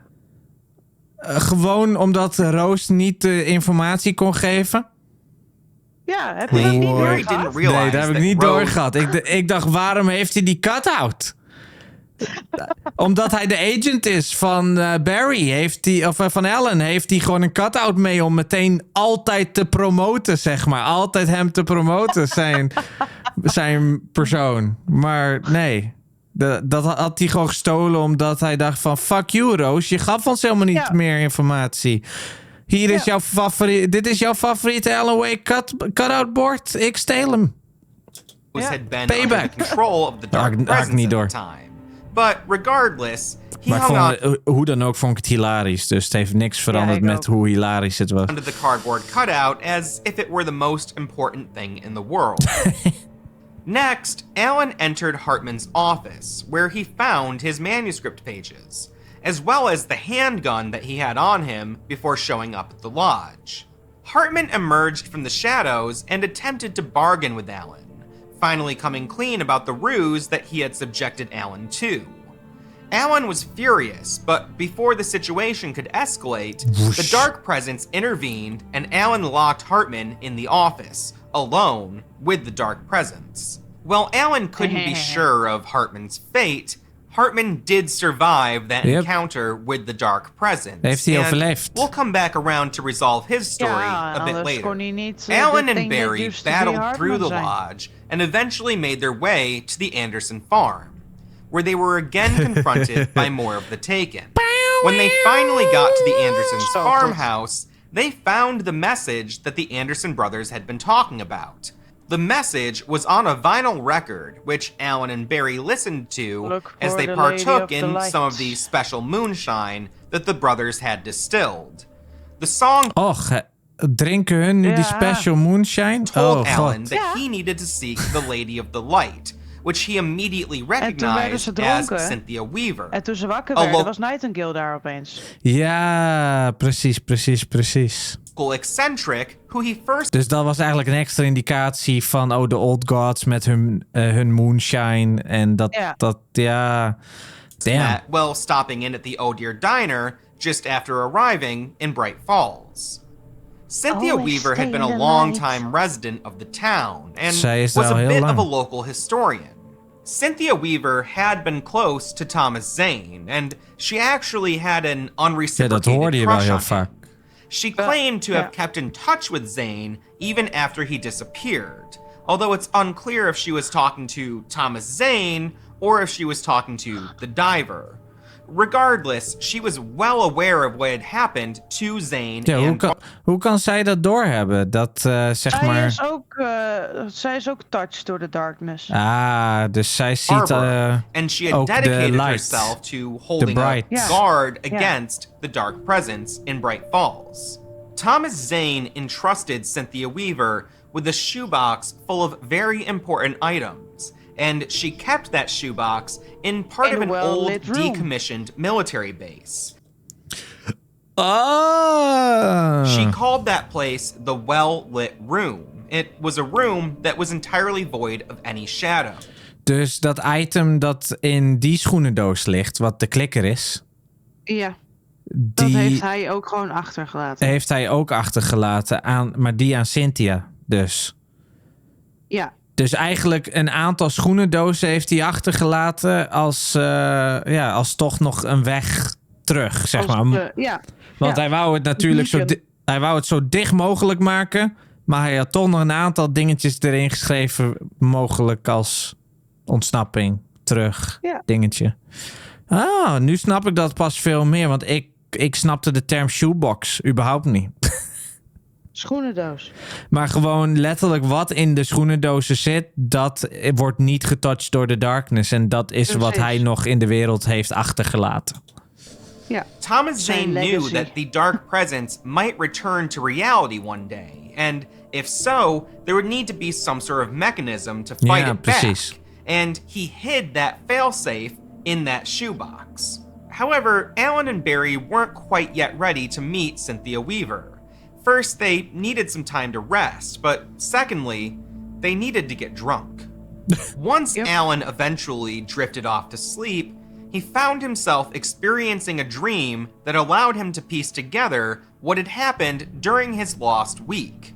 He saw that after he dove into Cauldron Lake in search of Alice, he had been taken in by Barbara Jagger and compelled to write. He also saw how the diver helped him escape the cabin.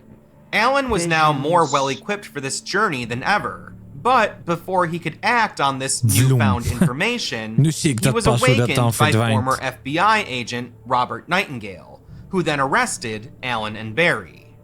Accompanied by Sheriff Breaker, Nightingale brought Alan and Barry to a holding cell at the sheriff's department. Alan began to break down, which alarmed Sheriff Breaker.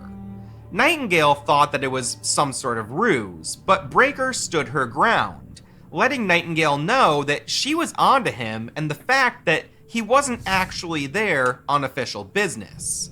Suddenly, Nightingale realized what was happening.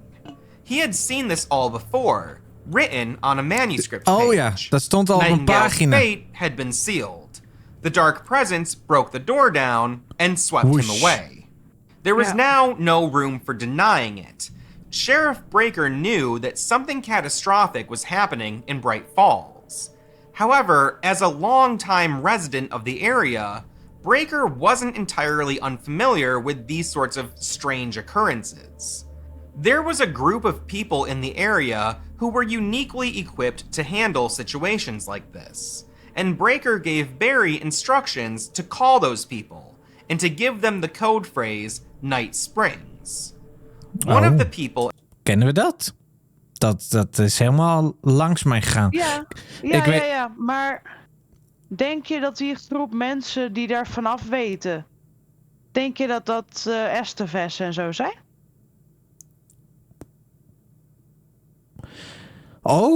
Ja, we hebben wel wat linkjes gehoord ook over de term Night Springs, volgens mij in Control. Ja, maar überhaupt ook, dit. Gewoon, dat was het codewoord voor die moest wij doorgeven. Ja, maar dus hebben we in Control niet een brief gelezen dat ze Night Springs moesten zeggen als codewoord voor die FBC Control Station? Nou ja, dat dacht ik even. Dat dacht ik even. Dat dus daardoor linkt, dat we dat al weten. At the top of that list was Sheriff Breaker's father, Frank Breaker. Oh. Frank Breaker had also been in law enforcement. He worked as a police officer in New York City for a time, but also worked for a particular branch of the federal government. I mentioned earlier that there are people out there who study and explore thresholds. And while there are disparate groups aware of such things, there's one group in particular that is likely the most knowledgeable. That group is known as the Federal Bureau of Control, or the Komt dat je bekend voor? FBC. Ja, toevallig wel. They're a shadowy arm of the US federal government, with a focus on all things supernatural, although they prefer to use the term paranatural. This organization works hard to remain largely unseen by the public. However, they aren't completely invisible. Frank Breaker is a former FBC agent. Ja, de vader van Sarah is een former agent. Dat hadden we ook gelezen. And when he received the call from Barry Wheeler, he immediately sprung into action. Frank Breaker had seen all sorts of... Oh, dus Barry die belde Frank. Ja. Toen de tijd. Wat is er? Maar is dan niet... Oh nee, niet. Dat kan niet. Van de Alan Wake, de DLC, dat er dan wordt gebeld van er gebeurt weer wat. Maar ja, dat is natuurlijk in the future. Dus dat is in de toekomst. Dat is gewoon wat er in Alan Wake 2 gaat gebeuren. And knew that he had to be ready for anything. He dialed a former colleague of his, William Kirkland, who at the time was the head of investigation. Ja, William Kirkland. Dat is wie hij belt. Kijk, Colin Kirkland staat daar. En volgens mij is deze comic echt canon ten eerste. Maar ook echt van 2010 en zo. Dus kun je nagaan dat dan William Kirkland nu in Control staat in een DLC en 10 jaar later. Bright Falls had already been on the FBC's radar due to some of the events that took place there in the 1970s. Zeker. The FBC calls those sorts of occurrences AWEs, or Altered World Events. When the threshold beneath Cauldron Lake opened up in 1976, that was an AWE. Everything that Alan Wake had been experiencing in Bright Falls, that was also an AWE. Frank Breaker's call to Kirkland put Bright Falls on the map once... Voor mensen die nog steeds niet weten wat een AWE is. AWE is een Altered World Event. Dus op het moment dat er iets buitenaards of bovennatuurlijks gebeurt, dan praat je over een Altered World Event. Een veranderend wereld event, evenement, ding. Er gebeurt iets, zeg maar. Er gebeurt iets raars. Als jouw fles ineens begint te zweven, zeg maar, dus iets bovennatuurlijks, dan is dat een Altered World Event. Een object of power. Een altered item. Een altered item kan het ook zijn, ja. Maar als er dus echt iets heftigs gebeurt in een plaats, elk kind verdwijnt ineens uit de stad Groningen, dan uit de stad Den Haag, dan is het een Altered World Event. En dan noemen ze dus Den een Haag. AWE. Huh? Den Haag? Ja, dat zei ik. Ja, maar waarom Den Haag? Dat zei jij. Ik zei ja, graag. Oh, ik dacht dat je zei Den Haag. Alle kinderen weg uit Groningen. Ja, graag. Alle kinderen uit Den Haag. Ja, alle kinderen uit Groningen. Den Haag. Ik denk, nou, dan maar Den Haag als voorbeeld. Alright. Nee, graag. Ja, precies. Nou ja, noem je dat een Altered World event. Voor de mensen die het nu nog steeds niet weten. En dat ga je ook nog veel zien in Alan Wake 2. Once again for the FBC. And they would continue to monitor the area for years to come. Ja. Frank Breaker coordinated with local law enforcement to address the chaos being caused by the dark presence, while his daughter accompanied Barry Wheeler and Alan Wake to the well-lit room. Ja. The trio was split up due to the dark presence interfering, but they eventually all made it to their destination. Ja, Barry die was even losgeraakt, toch? Van Alan en hoe heet het? En dus at the same time is Frank alweer bezig om zijn oude connecties erbij te halen van de FBC en zo. Alan was met with the shoebox left by Zane. Ja, schoenendoos. Inside of it was a manuscript page, which described a scene from Alan's childhood. It explained that young Alan Wake was afraid of the dark. To help Alan conquer his fear, his mother gave him an old light switch, which she called the clicker. She said that it had been given to her by Alan's father. Now, Alan never knew his father, so anything that had passed through his hands had a sort of mythical quality to Alan. Alan's mother explained to Alan that all he had to do was press the clicker and it would instantly vanquish any beasts that were hiding in the shadows. The page went on to describe Alan holding the clicker as he stood at the edge of Cauldron Lake, ready to dive in and face the dark presence head on. Dat vind ik dan ook weer zo gek, hè? Want oké, dus dat is een manuscript van Thomas Zane. Ja. Dus die schrijft dat en dan komt het uit. Dan komt het uit. Die heeft hij inderdaad geschreven en dus in zijn schoenendoos gestopt. Maar net als dat hij had geschreven dat de hele wereld hem ging vergeten. Precies, maar heeft hij dan dus in de jaren 70 heeft hij dat dan geschreven? Was Alan Wake toen überhaupt al geboren? Of schreef hij dat in al zijn jaren in The Dark Place, zeg maar? En dan nog. Dus hij heeft Alan Wake daar naartoe geleid. Daarom denken altijd heel veel mensen dat Thomas Zane Alan Wake is, zeg maar. Dus dat Thomas Zane Alan Wake schrijft. Misschien is het zijn vader wel. Ja, zijn vader die je nooit heeft gezien. Dus dat vind ik dan weer heel interesting daaraan. Maar inderdaad, dat is hoe het is gegaan.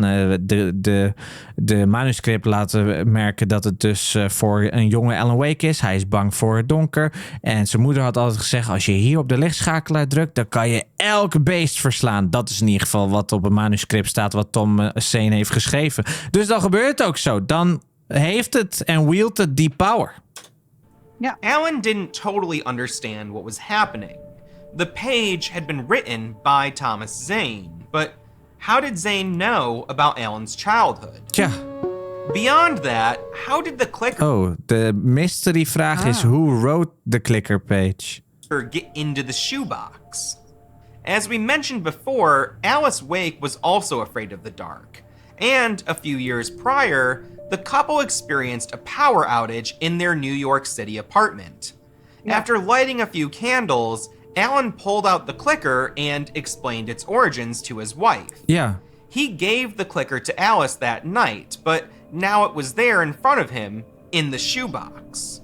Alan declared that he had to finish this journey on his own. Dus hij vertelt aan Alice, vertelt hij basically wat hij in zijn jeugd heeft moeten doen. En dan geeft het over aan Alice voor de angst die Alice nog steeds op haar volwassen leeftijd heeft. Maar for some reason vindt hij dezelfde klikker in de schoenendoos. And he set forth for Cauldron Lake with the clicker in hand. He left Cynthia Weaver, Sarah Breaker, and Barry Wheeler behind, none of them knowing if they would ever see him again. Want hij gaat springen. The dark presence tried to impede his progress, but he pushed through and eventually reached the edge of Cauldron Lake, just like it was written on the manuscript page. Wel cool hoor. Wel cool Alan geschreven. dove into the lake and passed through the threshold into the dark place. Immediately, the dark presence began to play tricks on him. In the dark place, reality operates on a sort of dream logic. Ja, dat wordt heel raar hoor, de dark place. The dark place will appear different to different people as they explore it. Alan found himself back in his New York City apartment. Nu gaan we echt in de dark place. But he knew that the whole thing was an illusion cooked up by the dark presence.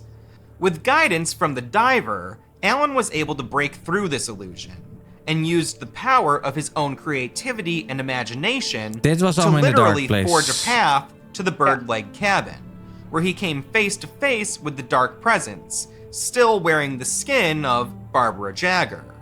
The dark presence let Alan know that it would easily find a new host if it needed to, but Alan was undeterred. He pulled Jagger close to him and shoved the clicker into the hole where her heart had been. Barbara die is doodgegaan op haar 25ste. Zo ziet ze er dan uit dat ze 80 jaar oud is. Ja, ze is toch meegegroeid met leeftijd of zo. Toch nog verrotte huid of zo. Ja, ik heb geen idee, maar... En ineens ziet ze er toch nog uit alsof ze bejaard is. Ja, precies. Maar Barbara die zegt dus van... we vinden toch wel weer een nieuw iemand die we kunnen gebruiken als host. Of Barbara zegt dat niet, maar de Dark Presence zegt dat basically. He pressed the clicker and filled Jagger's body with light, destroying the vessel that the Dark Presence had been occupying. Ja, dus Barbara was het schip waar de Dark Presence zich in huisde. En de rest is allemaal door haar doings dan gedaan. Daarom hoor je haar ook praten terwijl er allemaal items worden gesleept en gegooid en dat soort dingen. This resolved the story of departure, and Alan's intended ending had been seen to fruition. Alice emerged from Cauldron Lake, confused and alone, but safe for the time being. The citizens of Bright Falls were celebrating Deerfest, almost as if the events of the past week hadn't happened at all. Except they did happen. Rose Marigold was clearly affected by her brush with Barbara Jagger, and other people who were taken or affected by the Dark Presence appeared to also be suffering long-term consequences. Weer de moonshine. In general, only people who have been directly affected by the Dark Presence or the powers of Cauldron Lake Rose and Nightingale are able to really remember these shifts in reality that occur. However, for some people, small remnants might remain, and over time, those remnants become folklore and urban legends, like the Scratching Hag.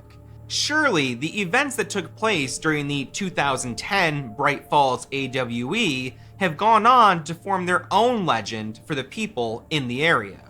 The FBC would arrive in Bright Falls shortly after the Altered World event that was... Ik denk omdat die duivel in haar zit en haar lichaam levend blijft, dan wordt die huid wel helemaal wit en oud, maar je kan hem altijd bewegen, zegt slimme Thomas. Oh ja. Ja, dat zou kunnen, dat verouderende... Maar Thomas Zane, hebben we die oud zien worden. Die hebben we zelfs in de vorm van Alan Wake gezien. Maar wie weet krijgen we daar nog wat meer informatie over. We hebben nog 28 minuutjes te gaan. Was occurring there had finished. Over the next few years, they would interview and monitor several key figures related to that AWE. Dat hebben we gezien in de DLC. Stewart was interviewed and placed under indefinite surveillance by the organization. Oh, Hoezo is Clay Stewart nog steeds in leven? Ik dacht dat hij werd gehakt met die hakpijl. Weet je wat? Die journalist. Dat was een droom. Stewart was interviewed and... Dus we hadden kunnen weten wie Clay Stewart was toen we dit speelden. Placed under indefinite surveillance by the organization. Ze blijven hem The surveillen. FBC suspected that he may have minor paranatural abilities. Oh. People with these qualities are categorized by the FBC as para-utilitarians. Para-utilitarians. Para-utilitarians.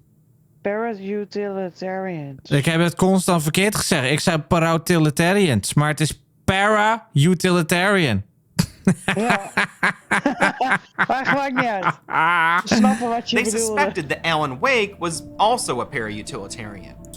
Want para-utilitarian, iets utilizen. Het paranormale kunnen utilizen, zeg maar.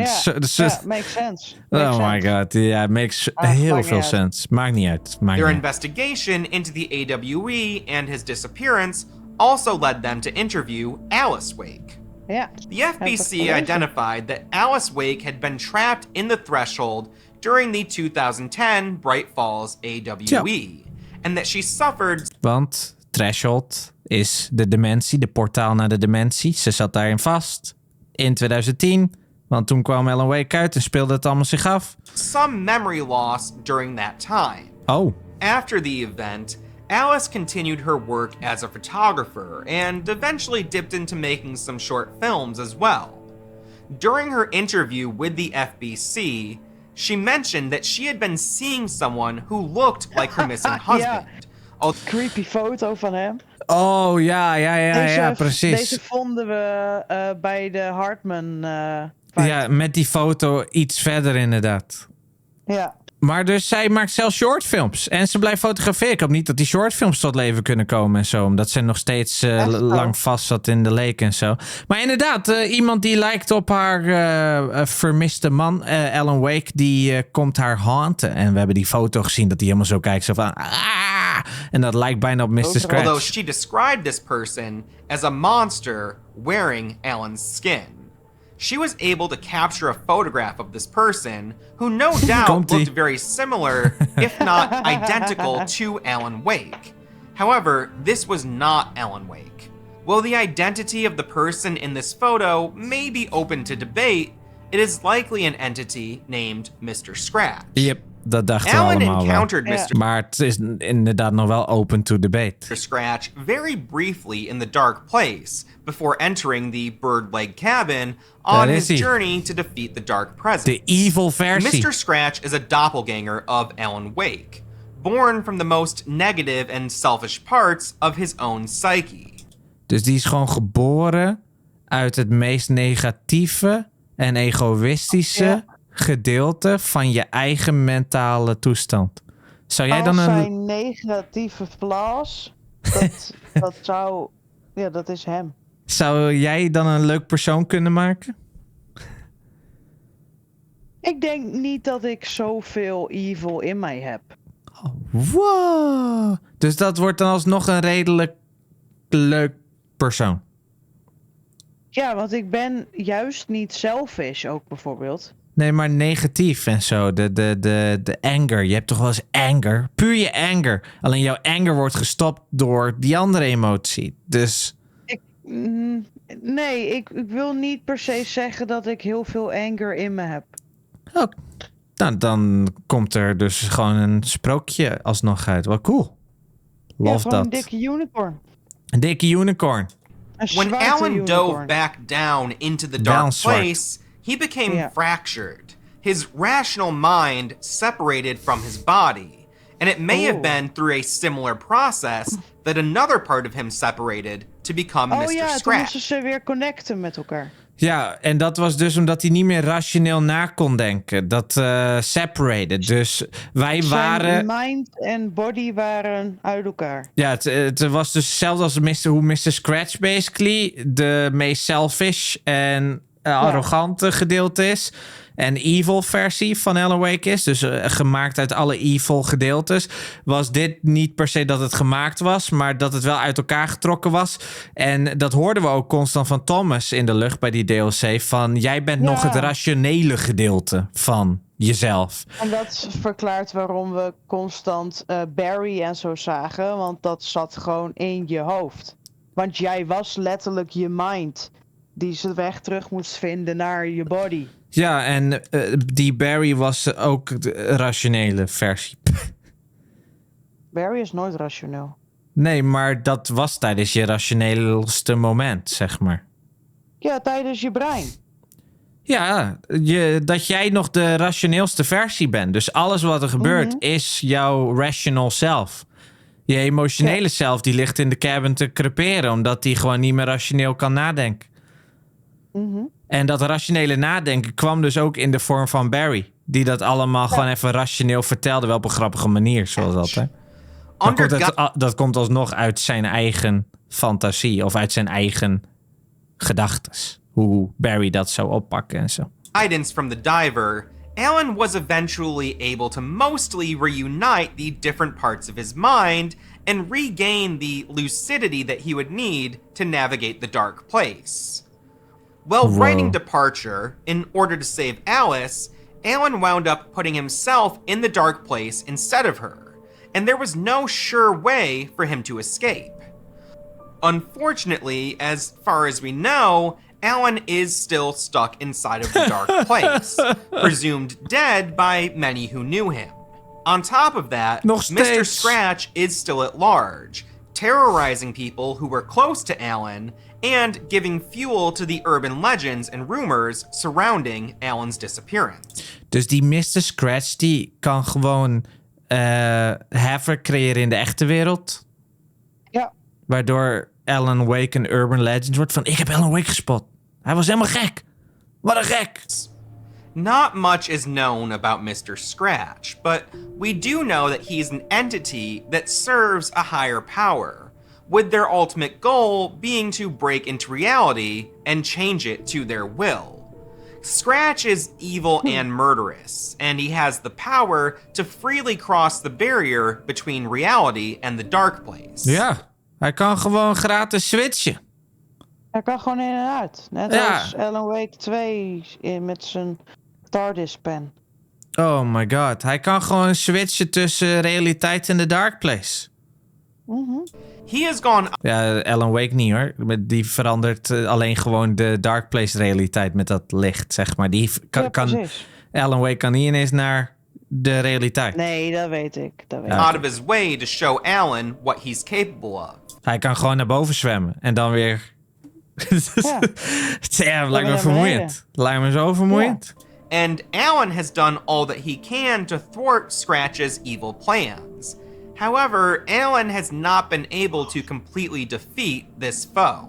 Beyond his struggles with Mr. Scratch, Alan continues to try to find a way to right himself out of the dark place. Yeah. Although his attempts so far have been unsuccessful.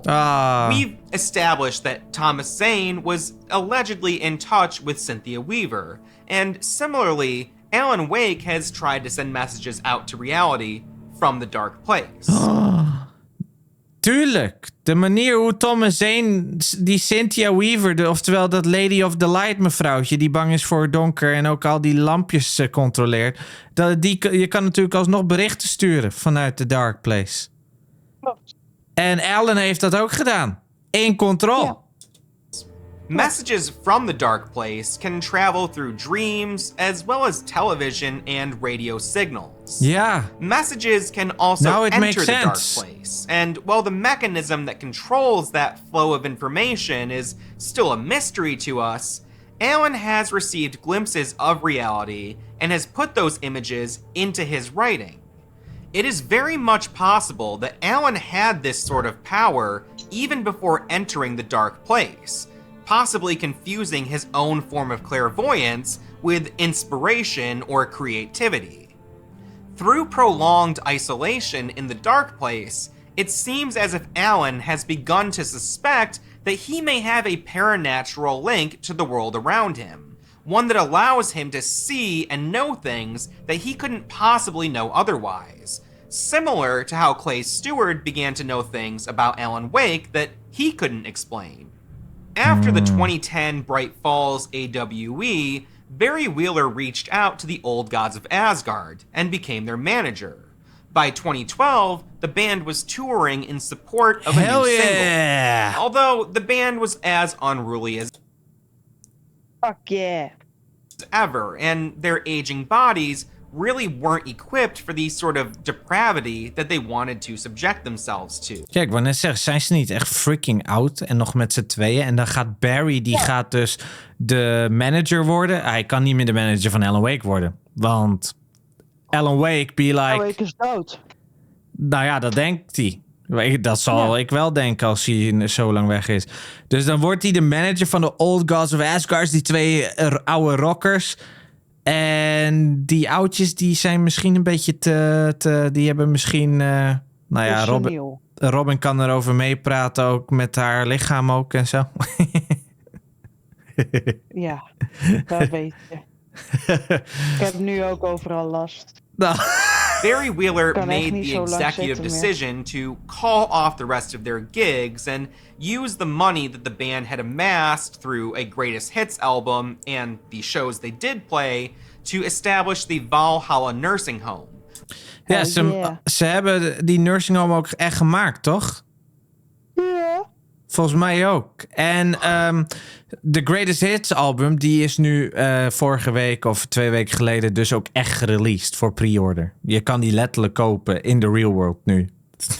Which opened in 2014. And it was a place where the Anderson brothers could live out their final days in peace. Once the Cauldron Lake threshold had again closed in 2010, Dr. Emil Hartman knew that he had to start over. Yeah. He had survived his encounter with the Dark Presence, seemingly unscathed, although the lodge had been wrecked by the AWE. His lackey, Ben Mott, was not so lucky. Mott had become one of the Taken, and was disposed of by Hartman. Eyeing the destruction to his lodge, Hartman made a phone call to someone. We don't know exactly. Wel cool dat we daar zien dat Hartman basically hem heeft vermoord. Weggehaald nog, omdat hij toch Dark Presence was, die kidnapper. Exactly who Hartman spoke to, but he said that he was ready to reconsider their offer.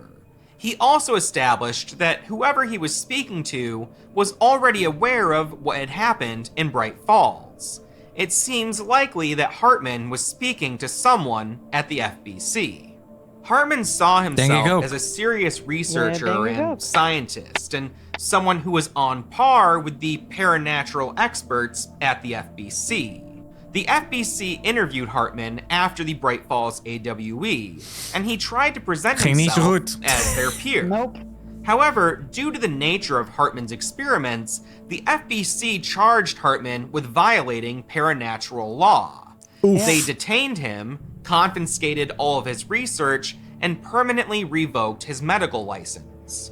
With his credentials stripped, they saw Hartman as being relatively harmless. So Hartman was harmless. Ging niet goed.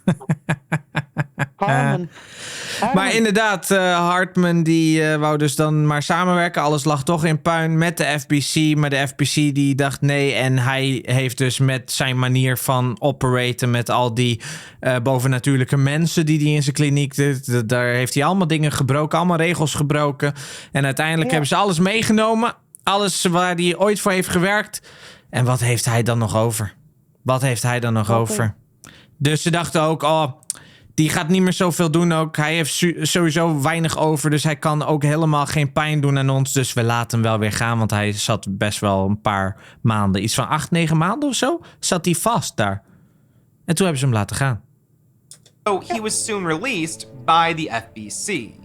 Left with almost nothing but his desire to further comprehend the mysteries of Cauldron Lake, Hartman convinced himself that he could succeed where Thomas Zane and Alan Wake had failed. He dove into the lake and was promptly overpowered by the Dark Presence. Fully possessed, Hartman was soon apprehended by the FBC and taken to their headquarters in New York City. Waarom zou je de lake inspringen om er uiteindelijk dan zo uit te zien? Nou, ik zou het doen hoor. Ik zou moord doen voor zo'n look. Known as the oldest house. The oldest house is a... Dus hij sprong in het meer, in de darkness. En dit is dus wat er is gebeurd toen hij zelf dat meer insprong. The Dark Presence heeft hem een beetje toegetakeld. Extreme Makeover, leuk programma, paranatural creatief. Phenomenon in itself. A building that is able to change its shape and appearance at will. And is essentially invisible to most of the public. Voor de mensen die dat niet weten, de Oldest House is dus dat gebouw waar Control zich in afspeelt. Het is een heel groot beton gebouw die alleen maar kan shiften, bigger on the inside. En het publiek weet er niks van. Basically bestaat het niet voor niemand bijna. Behalve... Voor mij. Voor mensen die het willen zien. It blends so neatly into the background of everything that people just don't notice it unless they are already looking for it. Yeah. The oldest house is linked to a paranatural entity known as the Board. The FBC was active before discovering the oldest house, but shortly after finding it, the FBC and the oldest house became inextricably linked. The Board spoke directly to Broderick Northmore, who at the time was the director of the FBC. Northmore began to claim that all prior directors of the FBC were illegitimate, due to them not having been recognized by the Board. Northmore made contact with the Board after discovering something called the service weapon, which is a paranatural item that can take many forms. Northmore was the FBC calls items like the service weapon objects of power. Retrieving the service weapon was a sort of ritual that all future directors would have to successfully perform in order to obtain position. Bij de universiteit. Well, not all members of the FBC agreed with this newfound relationship to the Board and the oldest house. The relationship moved forward, and in 2019, the director ritual was performed by a woman named Jessie Faden, who is the current director of the FBC. When Hartman was apprehended by the FBC after his dive into Cauldron Lake, he was held in the investigations sector of the oldest house. At one point during his detainment, Hartman became especially worked up. This was because Alice Wake was on the premises for one of her interviews with the FBC. Oh, yeah. The connection that Hartman and Alice both shared to the Dark Place and Cauldron Lake stirred something within Hartman. Oh, dus omdat Alice Wake daar naartoe ging. Ik snapte wel inderdaad dat omdat... Hij voelde die Dark Place presence. Ja, precies. Omdat zij nog steeds natuurlijk iets heeft. Ja, ze is heel lang heeft ze onder water. He broke free from his confines and began to terrorize the investigation sector. Oh, hij brak ook echt uit toen al. Ja, want hij werd zo boos, omdat er was extra darkness dus weer daar. Ja. Extra dark presence. En toen heeft hij inderdaad mensen vermoord ook en zo. Want ze noemden veel agenten dood. Ze noemden hem eerst, ten eerste naast de Redacted noemden ze hem ook een bepaalde term of zo van 001 of zo. Overwhelmed by the monstrous thing that was once Emil Hartman, the FBC decided to close off that sector of the building entirely, de hele sector gewoon the weg. monster within its walls. In 2019, there was an event that was not totally dissimilar from the Bright Falls AWE. Hij vindt het ook niet. Hij vindt het ook vrij op hetzelfde lijken, de his. Op de Dark Presence. In that event, a threshold was opened in the oldest house. Oftewel, in dat gebouw van de FBC, de oldest house, was er een portaal geopend naar een andere dimensie. En wat kwam daar doorheen gecijpeld? Releasing a hostile entity known as the hiss. The hiss is a resonance which can quickly infect anyone or anything that it encounters. Somewhat similar to the way that the Dark Presence can take over things. The person responsible for opening the threshold was former FBC director Zachariah Trench, who shot himself with the service weapon shortly after opening the threshold. Jessie Faden found his body and was compelled to pick up the weapon that was lying next to Trench. She was being pulled in by the Board to complete the initiation ritual that would make her the new director of the FBC. As director, she would be directly responsible for eradicating the hiss from the oldest house before it could escape and affect the outside world. The hiss was flooding the oldest house, and when it made its way to the investigation sector, what was left of Hartman was mutated and turned into an even more horrific vessel, containing elements... Want nu heeft hij de hiss op zich van Control en de Darkness, de Dark Presence. Both the Dark Presence and the hiss. Normally, something possessed by the Dark Presence would be able to resist such an occurrence. But the former Dr. Hartman was so far from Cauldron Lake and the source of the dark powers that it was too weak to hold out against the hiss. Oh, dus omdat hij zo ver van dat meer is en eigenlijk de origin van waar alle Dark Presence is gecijpeld, kon de hiss meedoen. En Alice was er niet meer. Ja, precies. Dus die link dat wordt dan zwakker en dan kan je possessed worden door meerdere dingen. Anders is natuurlijk omdat de dark, de dark forces, dat is waarschijnlijk super powerful ook. Die kan ook alles tegenhouden en zo. Maar hij kon beide op zich krijgen omdat hij dus zo ver verwijderd was. When director Jesse Faden was working on clearing out the hiss, she had to go to the investigation sector and battle the monster that Hartman had. Gewoon zijn ribben? Ja, denk het. Dit lijkt wel een concept art van hoe ze hem bouwen, ja. Nou ja, hij lijkt er verdacht veel op. Ja, zijn hoofd alleen wel nog, die is nog wat normaler hier, zijn hoofd. Ja. Maar leuk. Her way toward the monster, Faden began to see visions of Alan Wake. Yeah. First, she saw him in her mind's eye. Yeah. And later, she peered at him through a threshold. The oldest house has a link to a mysterious location called the Ocean View Motel. The motel is a place of power, similar to how Cauldron Lake is a place of power.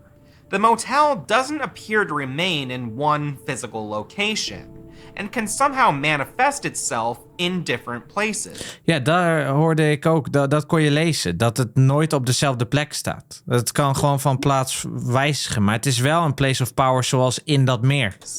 However, there is a direct threshold to the motel in the oldest house, which is accessed through a particular ritual that involves pulling a light cord 3 times.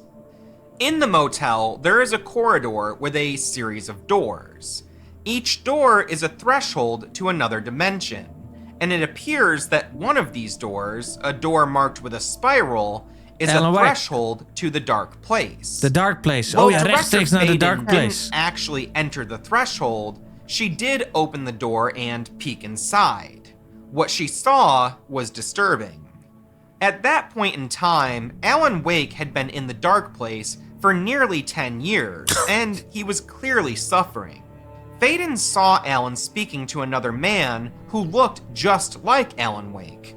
A man who identified himself as Tom Zane. Maar is dat Tom Zane? Alan was having trouble remembering where he was and what he was doing. But Zane let Alan know that they were collaborators. Suddenly, Alan remembered Tom the Poet and Tom the Diver. But Zane said that the diver was just an old role of his from a film that he had made. Ja, hij zei ineens dat hij een filmmaker was. In Alan's mind, and he remembered his double, presumably Mr. Scratch. Zane assured Alan that he was going to handle that double for him, but Alan didn't trust Zane. Faden closed the door. Waarom hij niet lijkt op Alan ook? Lijkt hij niet op Alan?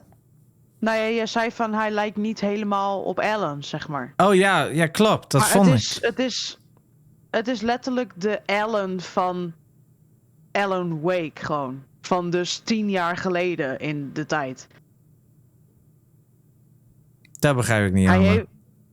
Hij heeft helemaal niet die baard en zo. Dit is letterlijk hoe Alan eruit zag toen de dingen gebeurden van Alan Wake. Maar wel een nieuwe model though natuurlijk. Maar ik snap wat je bedoelt. Dat hij nog vrij vroeger eruit ziet. Ja, Brookie Allen. Terwijl in die overlays van live action heeft hij al best wel redelijk lang haar daarachter, zeg maar. Dan zie je maar hij tegenover hem ook al. Baardje, langer haar. Ja, precies.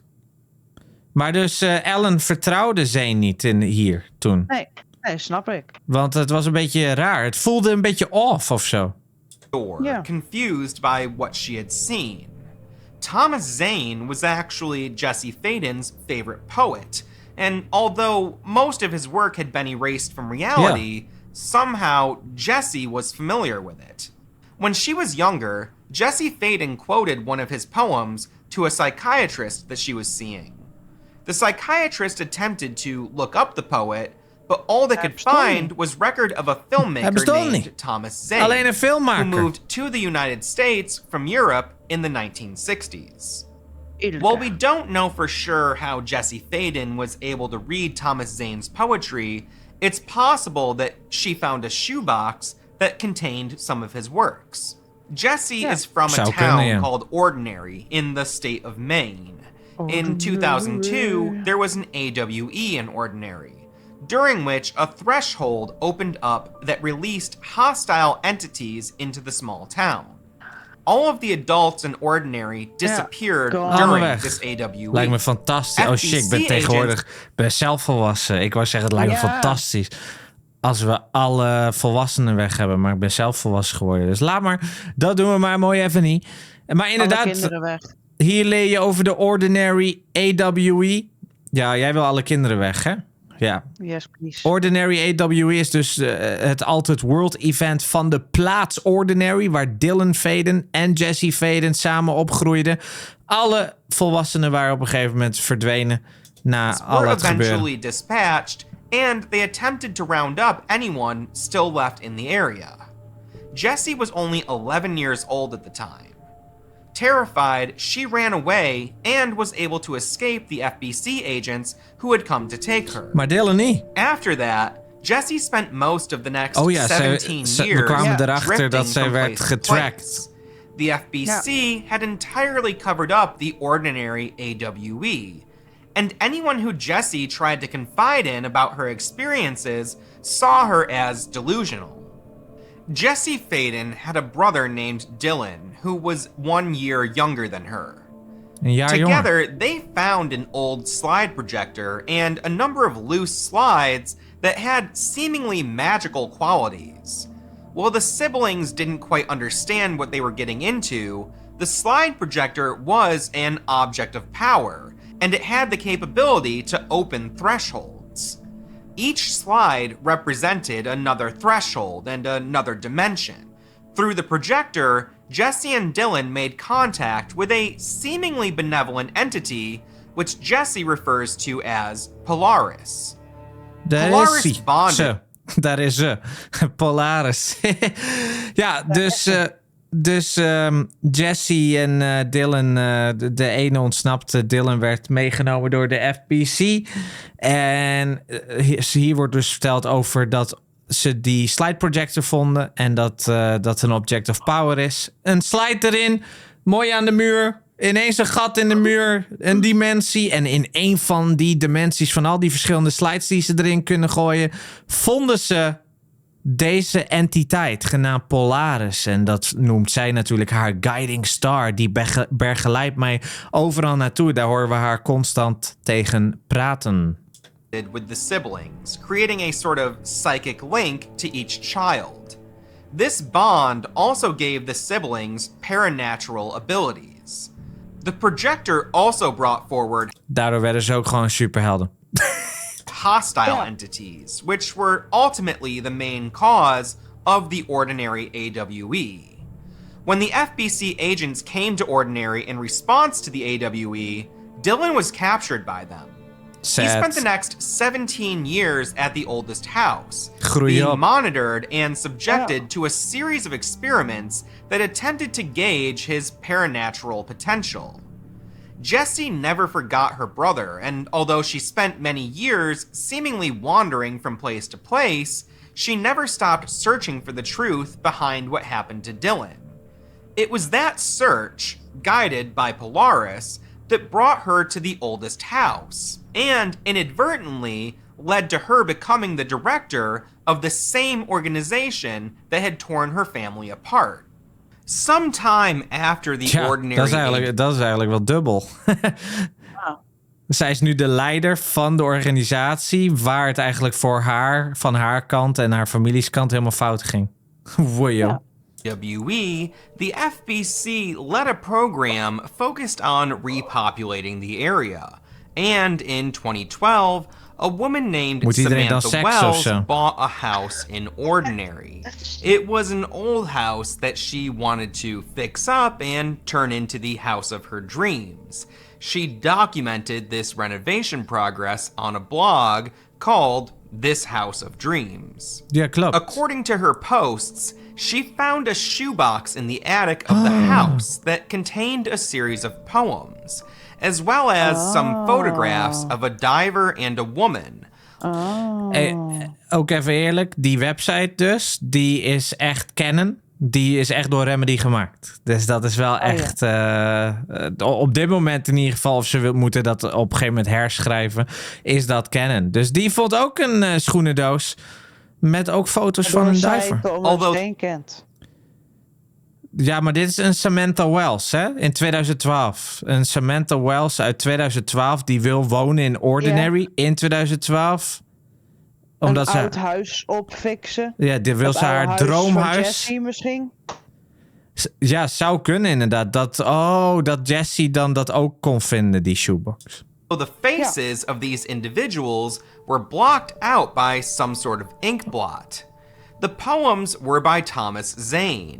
And the photos were presumably of Zane and Barbara Jagger, taken before the 1970 Bright Falls AWE.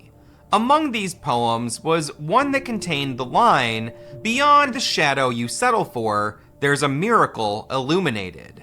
That poem was not only Jesse Faden's favorite poem, but also the favorite poem of Emil Hartman. While we don't know for sure if this shoebox in the attic is something that Jesse interacted with as a child, the potential for that to be the case is best wel groot dan. There. Jij zei het eigenlijk meteen. Van, dan is dat gerenoveerd, dat huis. Ja. Well, both Faden and Hartman had a deep appreciation for the poetry of Thomas Zane. By the time the two met, there was no chance of them discussing their mutual love for his work. Nee. Director Jesse Faden killed the monster that Hartman had become, and in doing so, closed one chapter of our story. But another chapter is now ready to be opened. In 2019, the FBC received a request for information regarding Bright Falls and the disappearance of Alan Wake. This request came from an FBI agent named Alex Casey. The fact that this agent shares a name with the protagonist of Alan Wake's most famous novels is not lost on the FBC, and it's likely that they are running surveillance on Agent Casey. The FBC... Wat raar is dat, hè?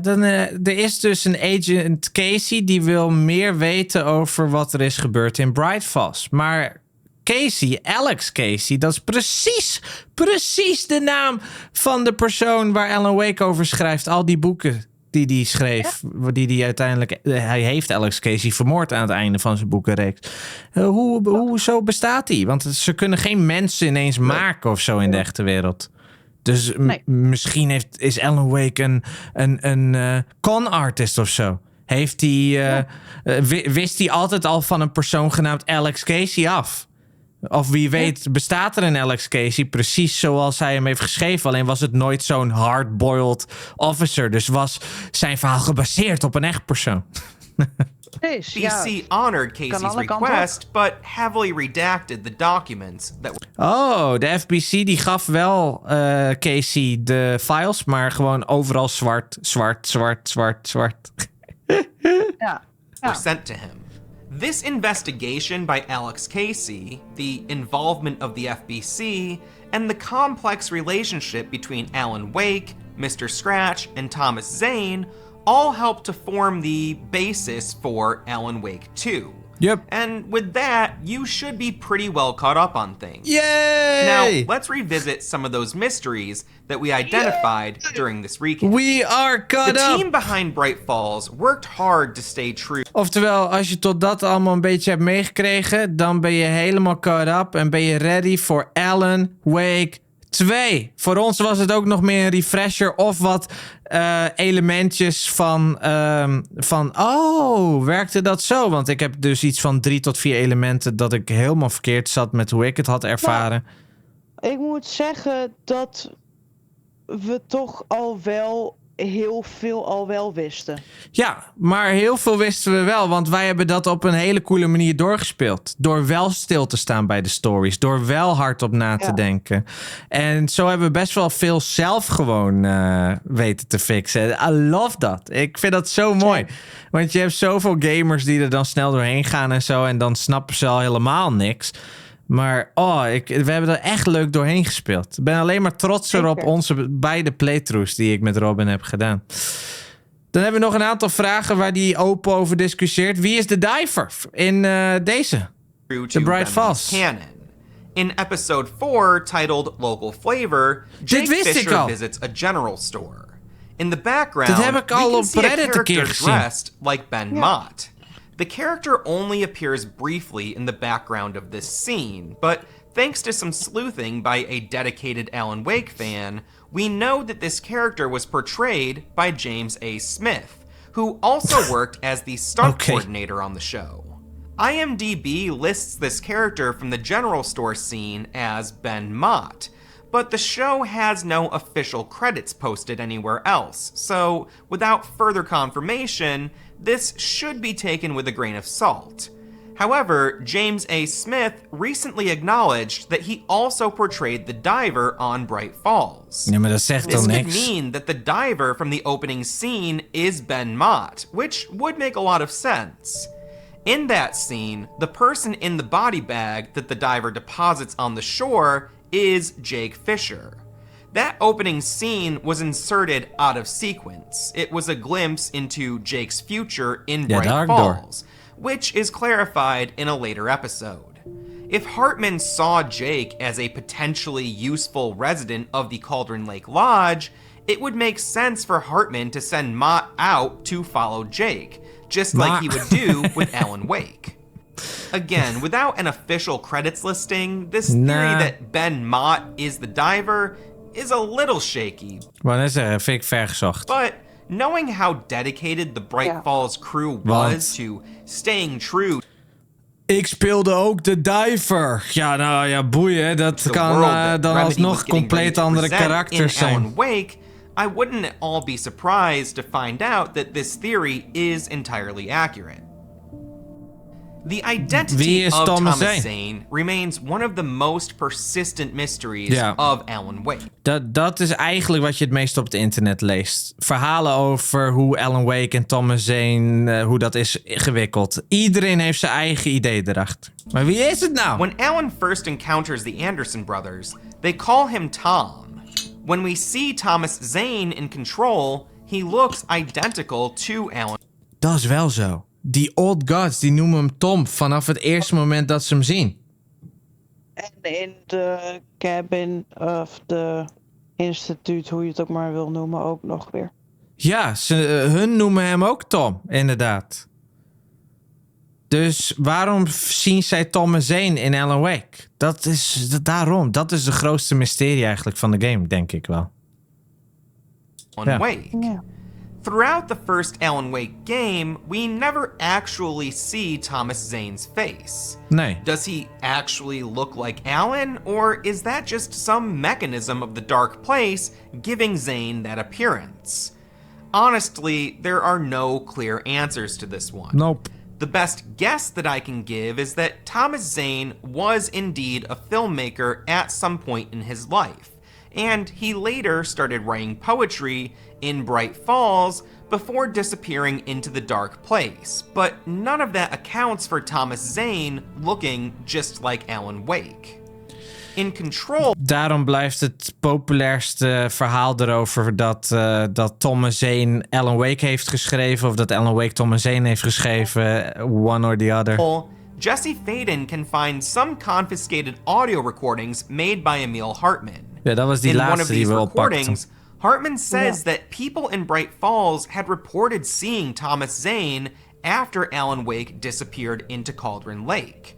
We don't know exactly what these people were seeing or what Zane looked like, but that's a very interesting detail that's really easy to overlook.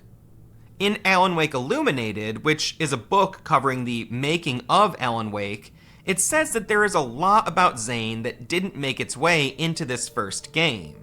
As much as I would love to crack the code on this mystery, I think that playing Alan Wake 2 is going to be crucial to figuring any of this out.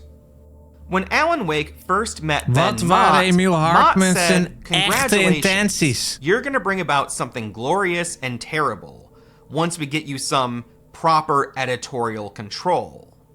When Hartman is confronted during the blackout at the lodge, he tells Wake that they should work together to create something wonderful. Ah, dus daarom zei die kidnapper dat ook.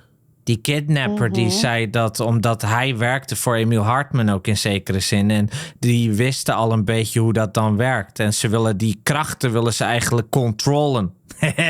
Control is eigenlijk zo'n goede naam voor dat.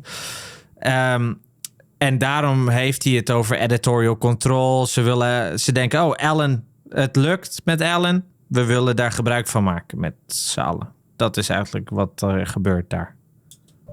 In the FBC's opinion, Hartman wanted to shape reality to his own benefit. I read this all two different ways.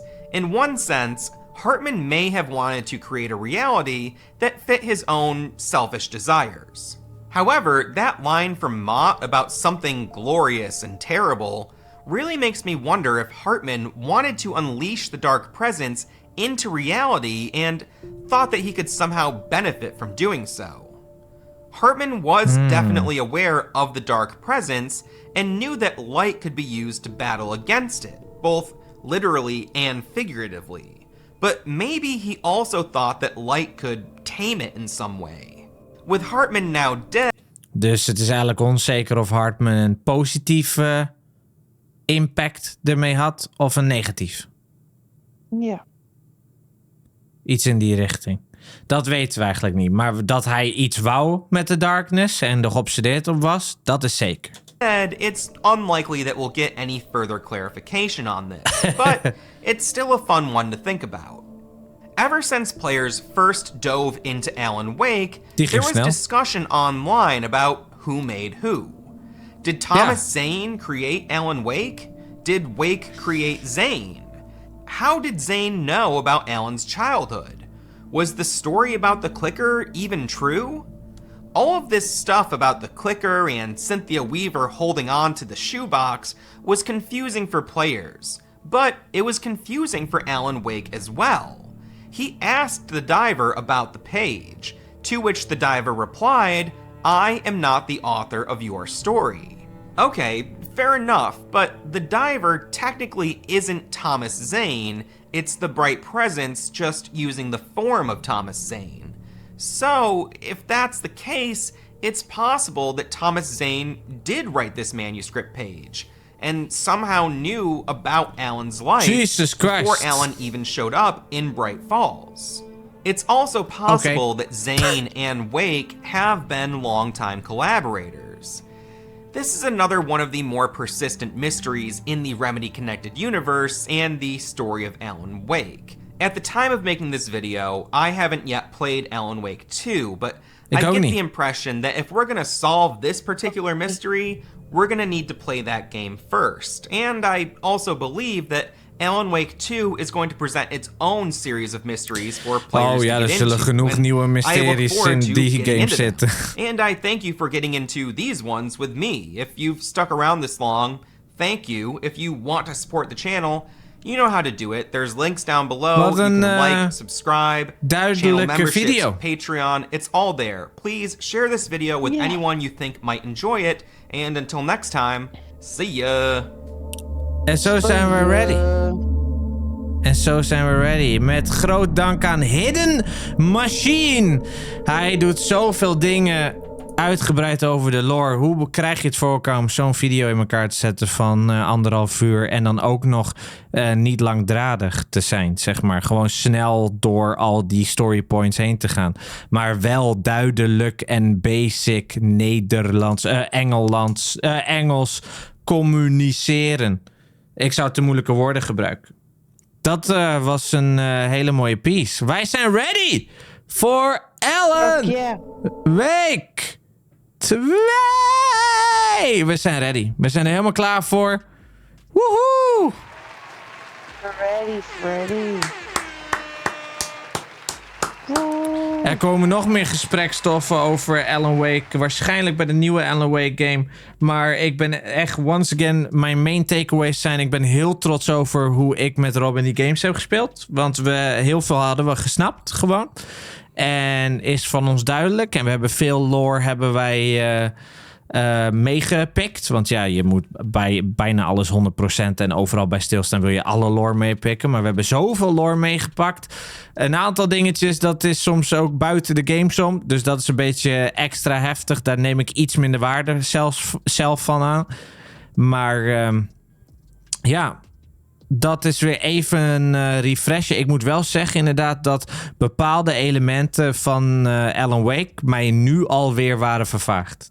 Maar op het moment dat ik het zie, dat ik dan denk, oh ja, dat gebeurde in de game. Oh ja, dat gebeurde in de game. Dat zeg maar al een aantal dingen al wat vager waren. Gewoon puur na een paar weken.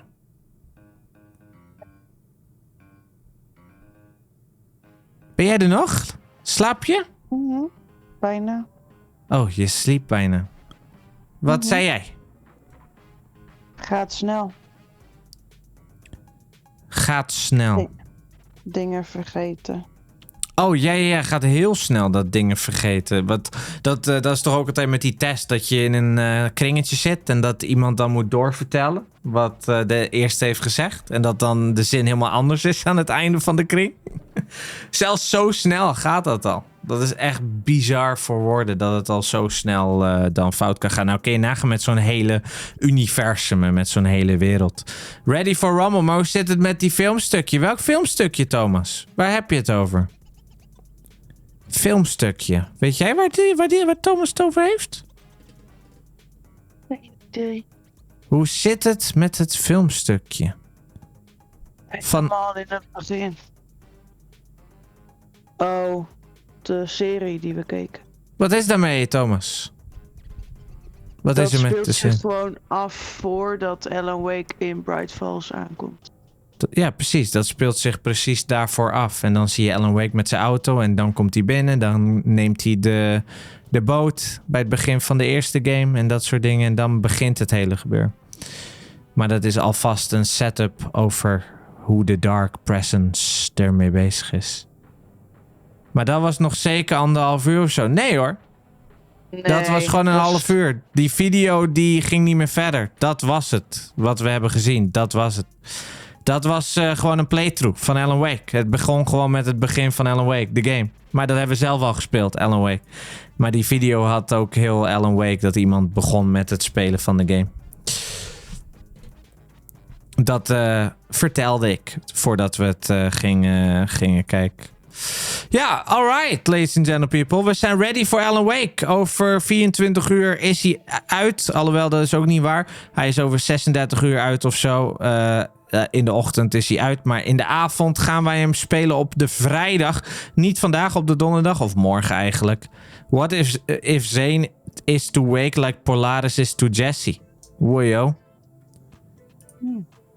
I think he was in the first game. Oh, I think he was in the first game to a degree.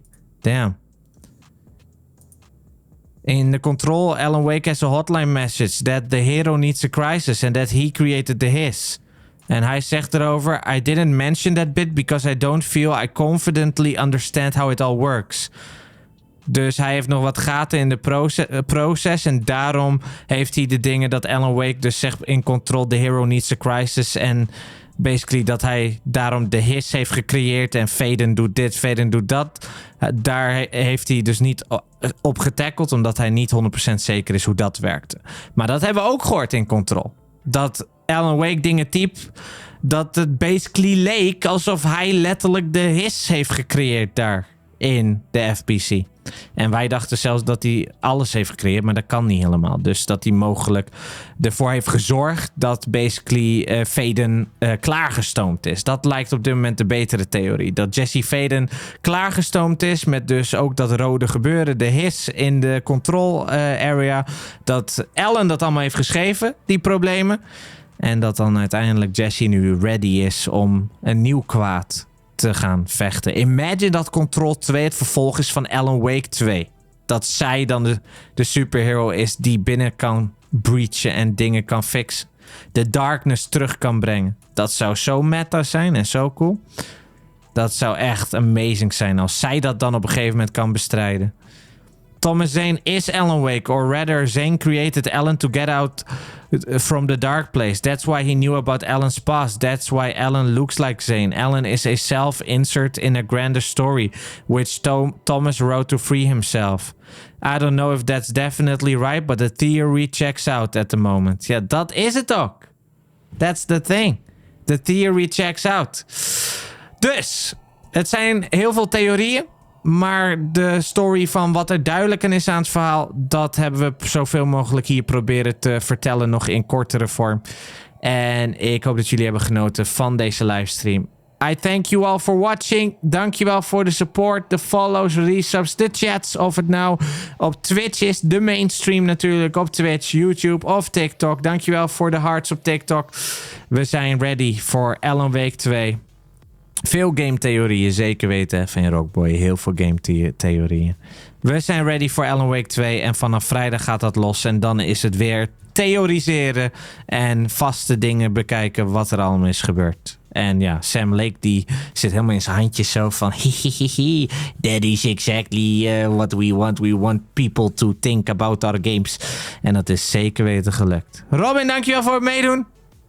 Alsjeblieft. En dan gaan we vrijdag los. Excited? Ja. Bye bye! Bye!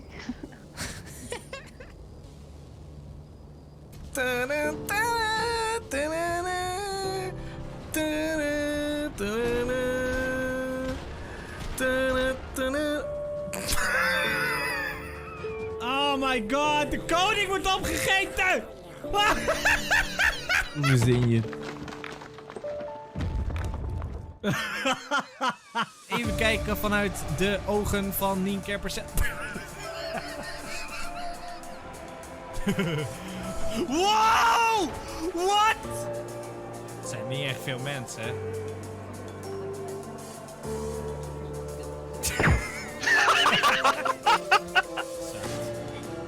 Oh, jezus. Jongen, je schiet je maar. Ik ga dit doen.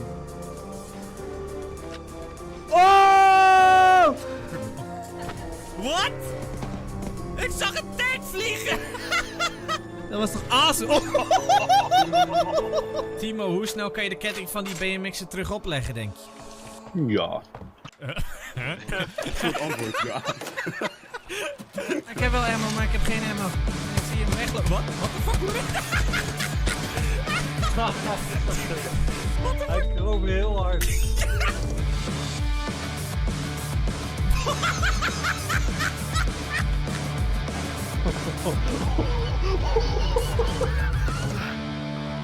Oh shit, ze komt. Hele tijd stil, ineens zie je... Oh my god, zoveel gas uit de bossen! Wow, skip it! Uh-oh. Oh, hij komt wel. Loris, get out!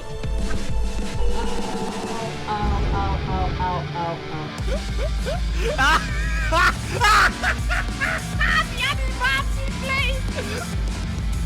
What?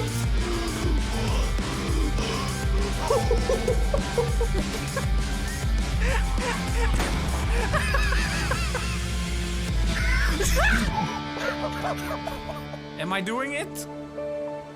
Am I doing it? Ah, ik drifte, maar toen ging ik...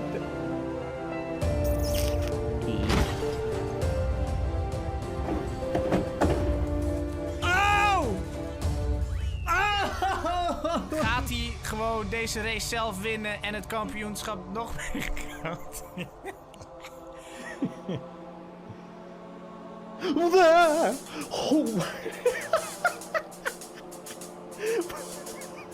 Wat gebeurt er? Ik donate 3 euro. Yo, jouw matje gaat tekeer, maar je hebt je ogen dicht. Ja, je hebt je ogen dicht. Hoi. Oh. Pas op voordat je het doorschiet. Wat de hel? Dat gebeurt er niet op mijn scherm. Wat de hel? Pak de Meneer, kan ik u helpen? Meneer. Hey, wat bent u aan het doen? Moet ik voor u staan? Ja! Dat hielp ook nog. Wat? Wat doe ik? Waar ben ik? Ah, wat? Huh? Wat ben ik? Oké. Nice. Ja, Rijnbouw! Het is hem! Het is hem! Oh. Oh shit! Nee! Hoe kreeg je dat voor? Dat is insane!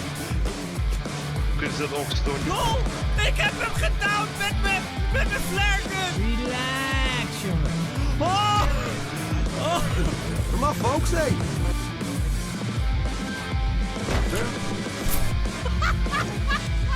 Nee, nee, nee, nee, nee! Wat? Wat? Nee! Wat? Auw! Dan sla ik mezelf tegen mijn eigen headset.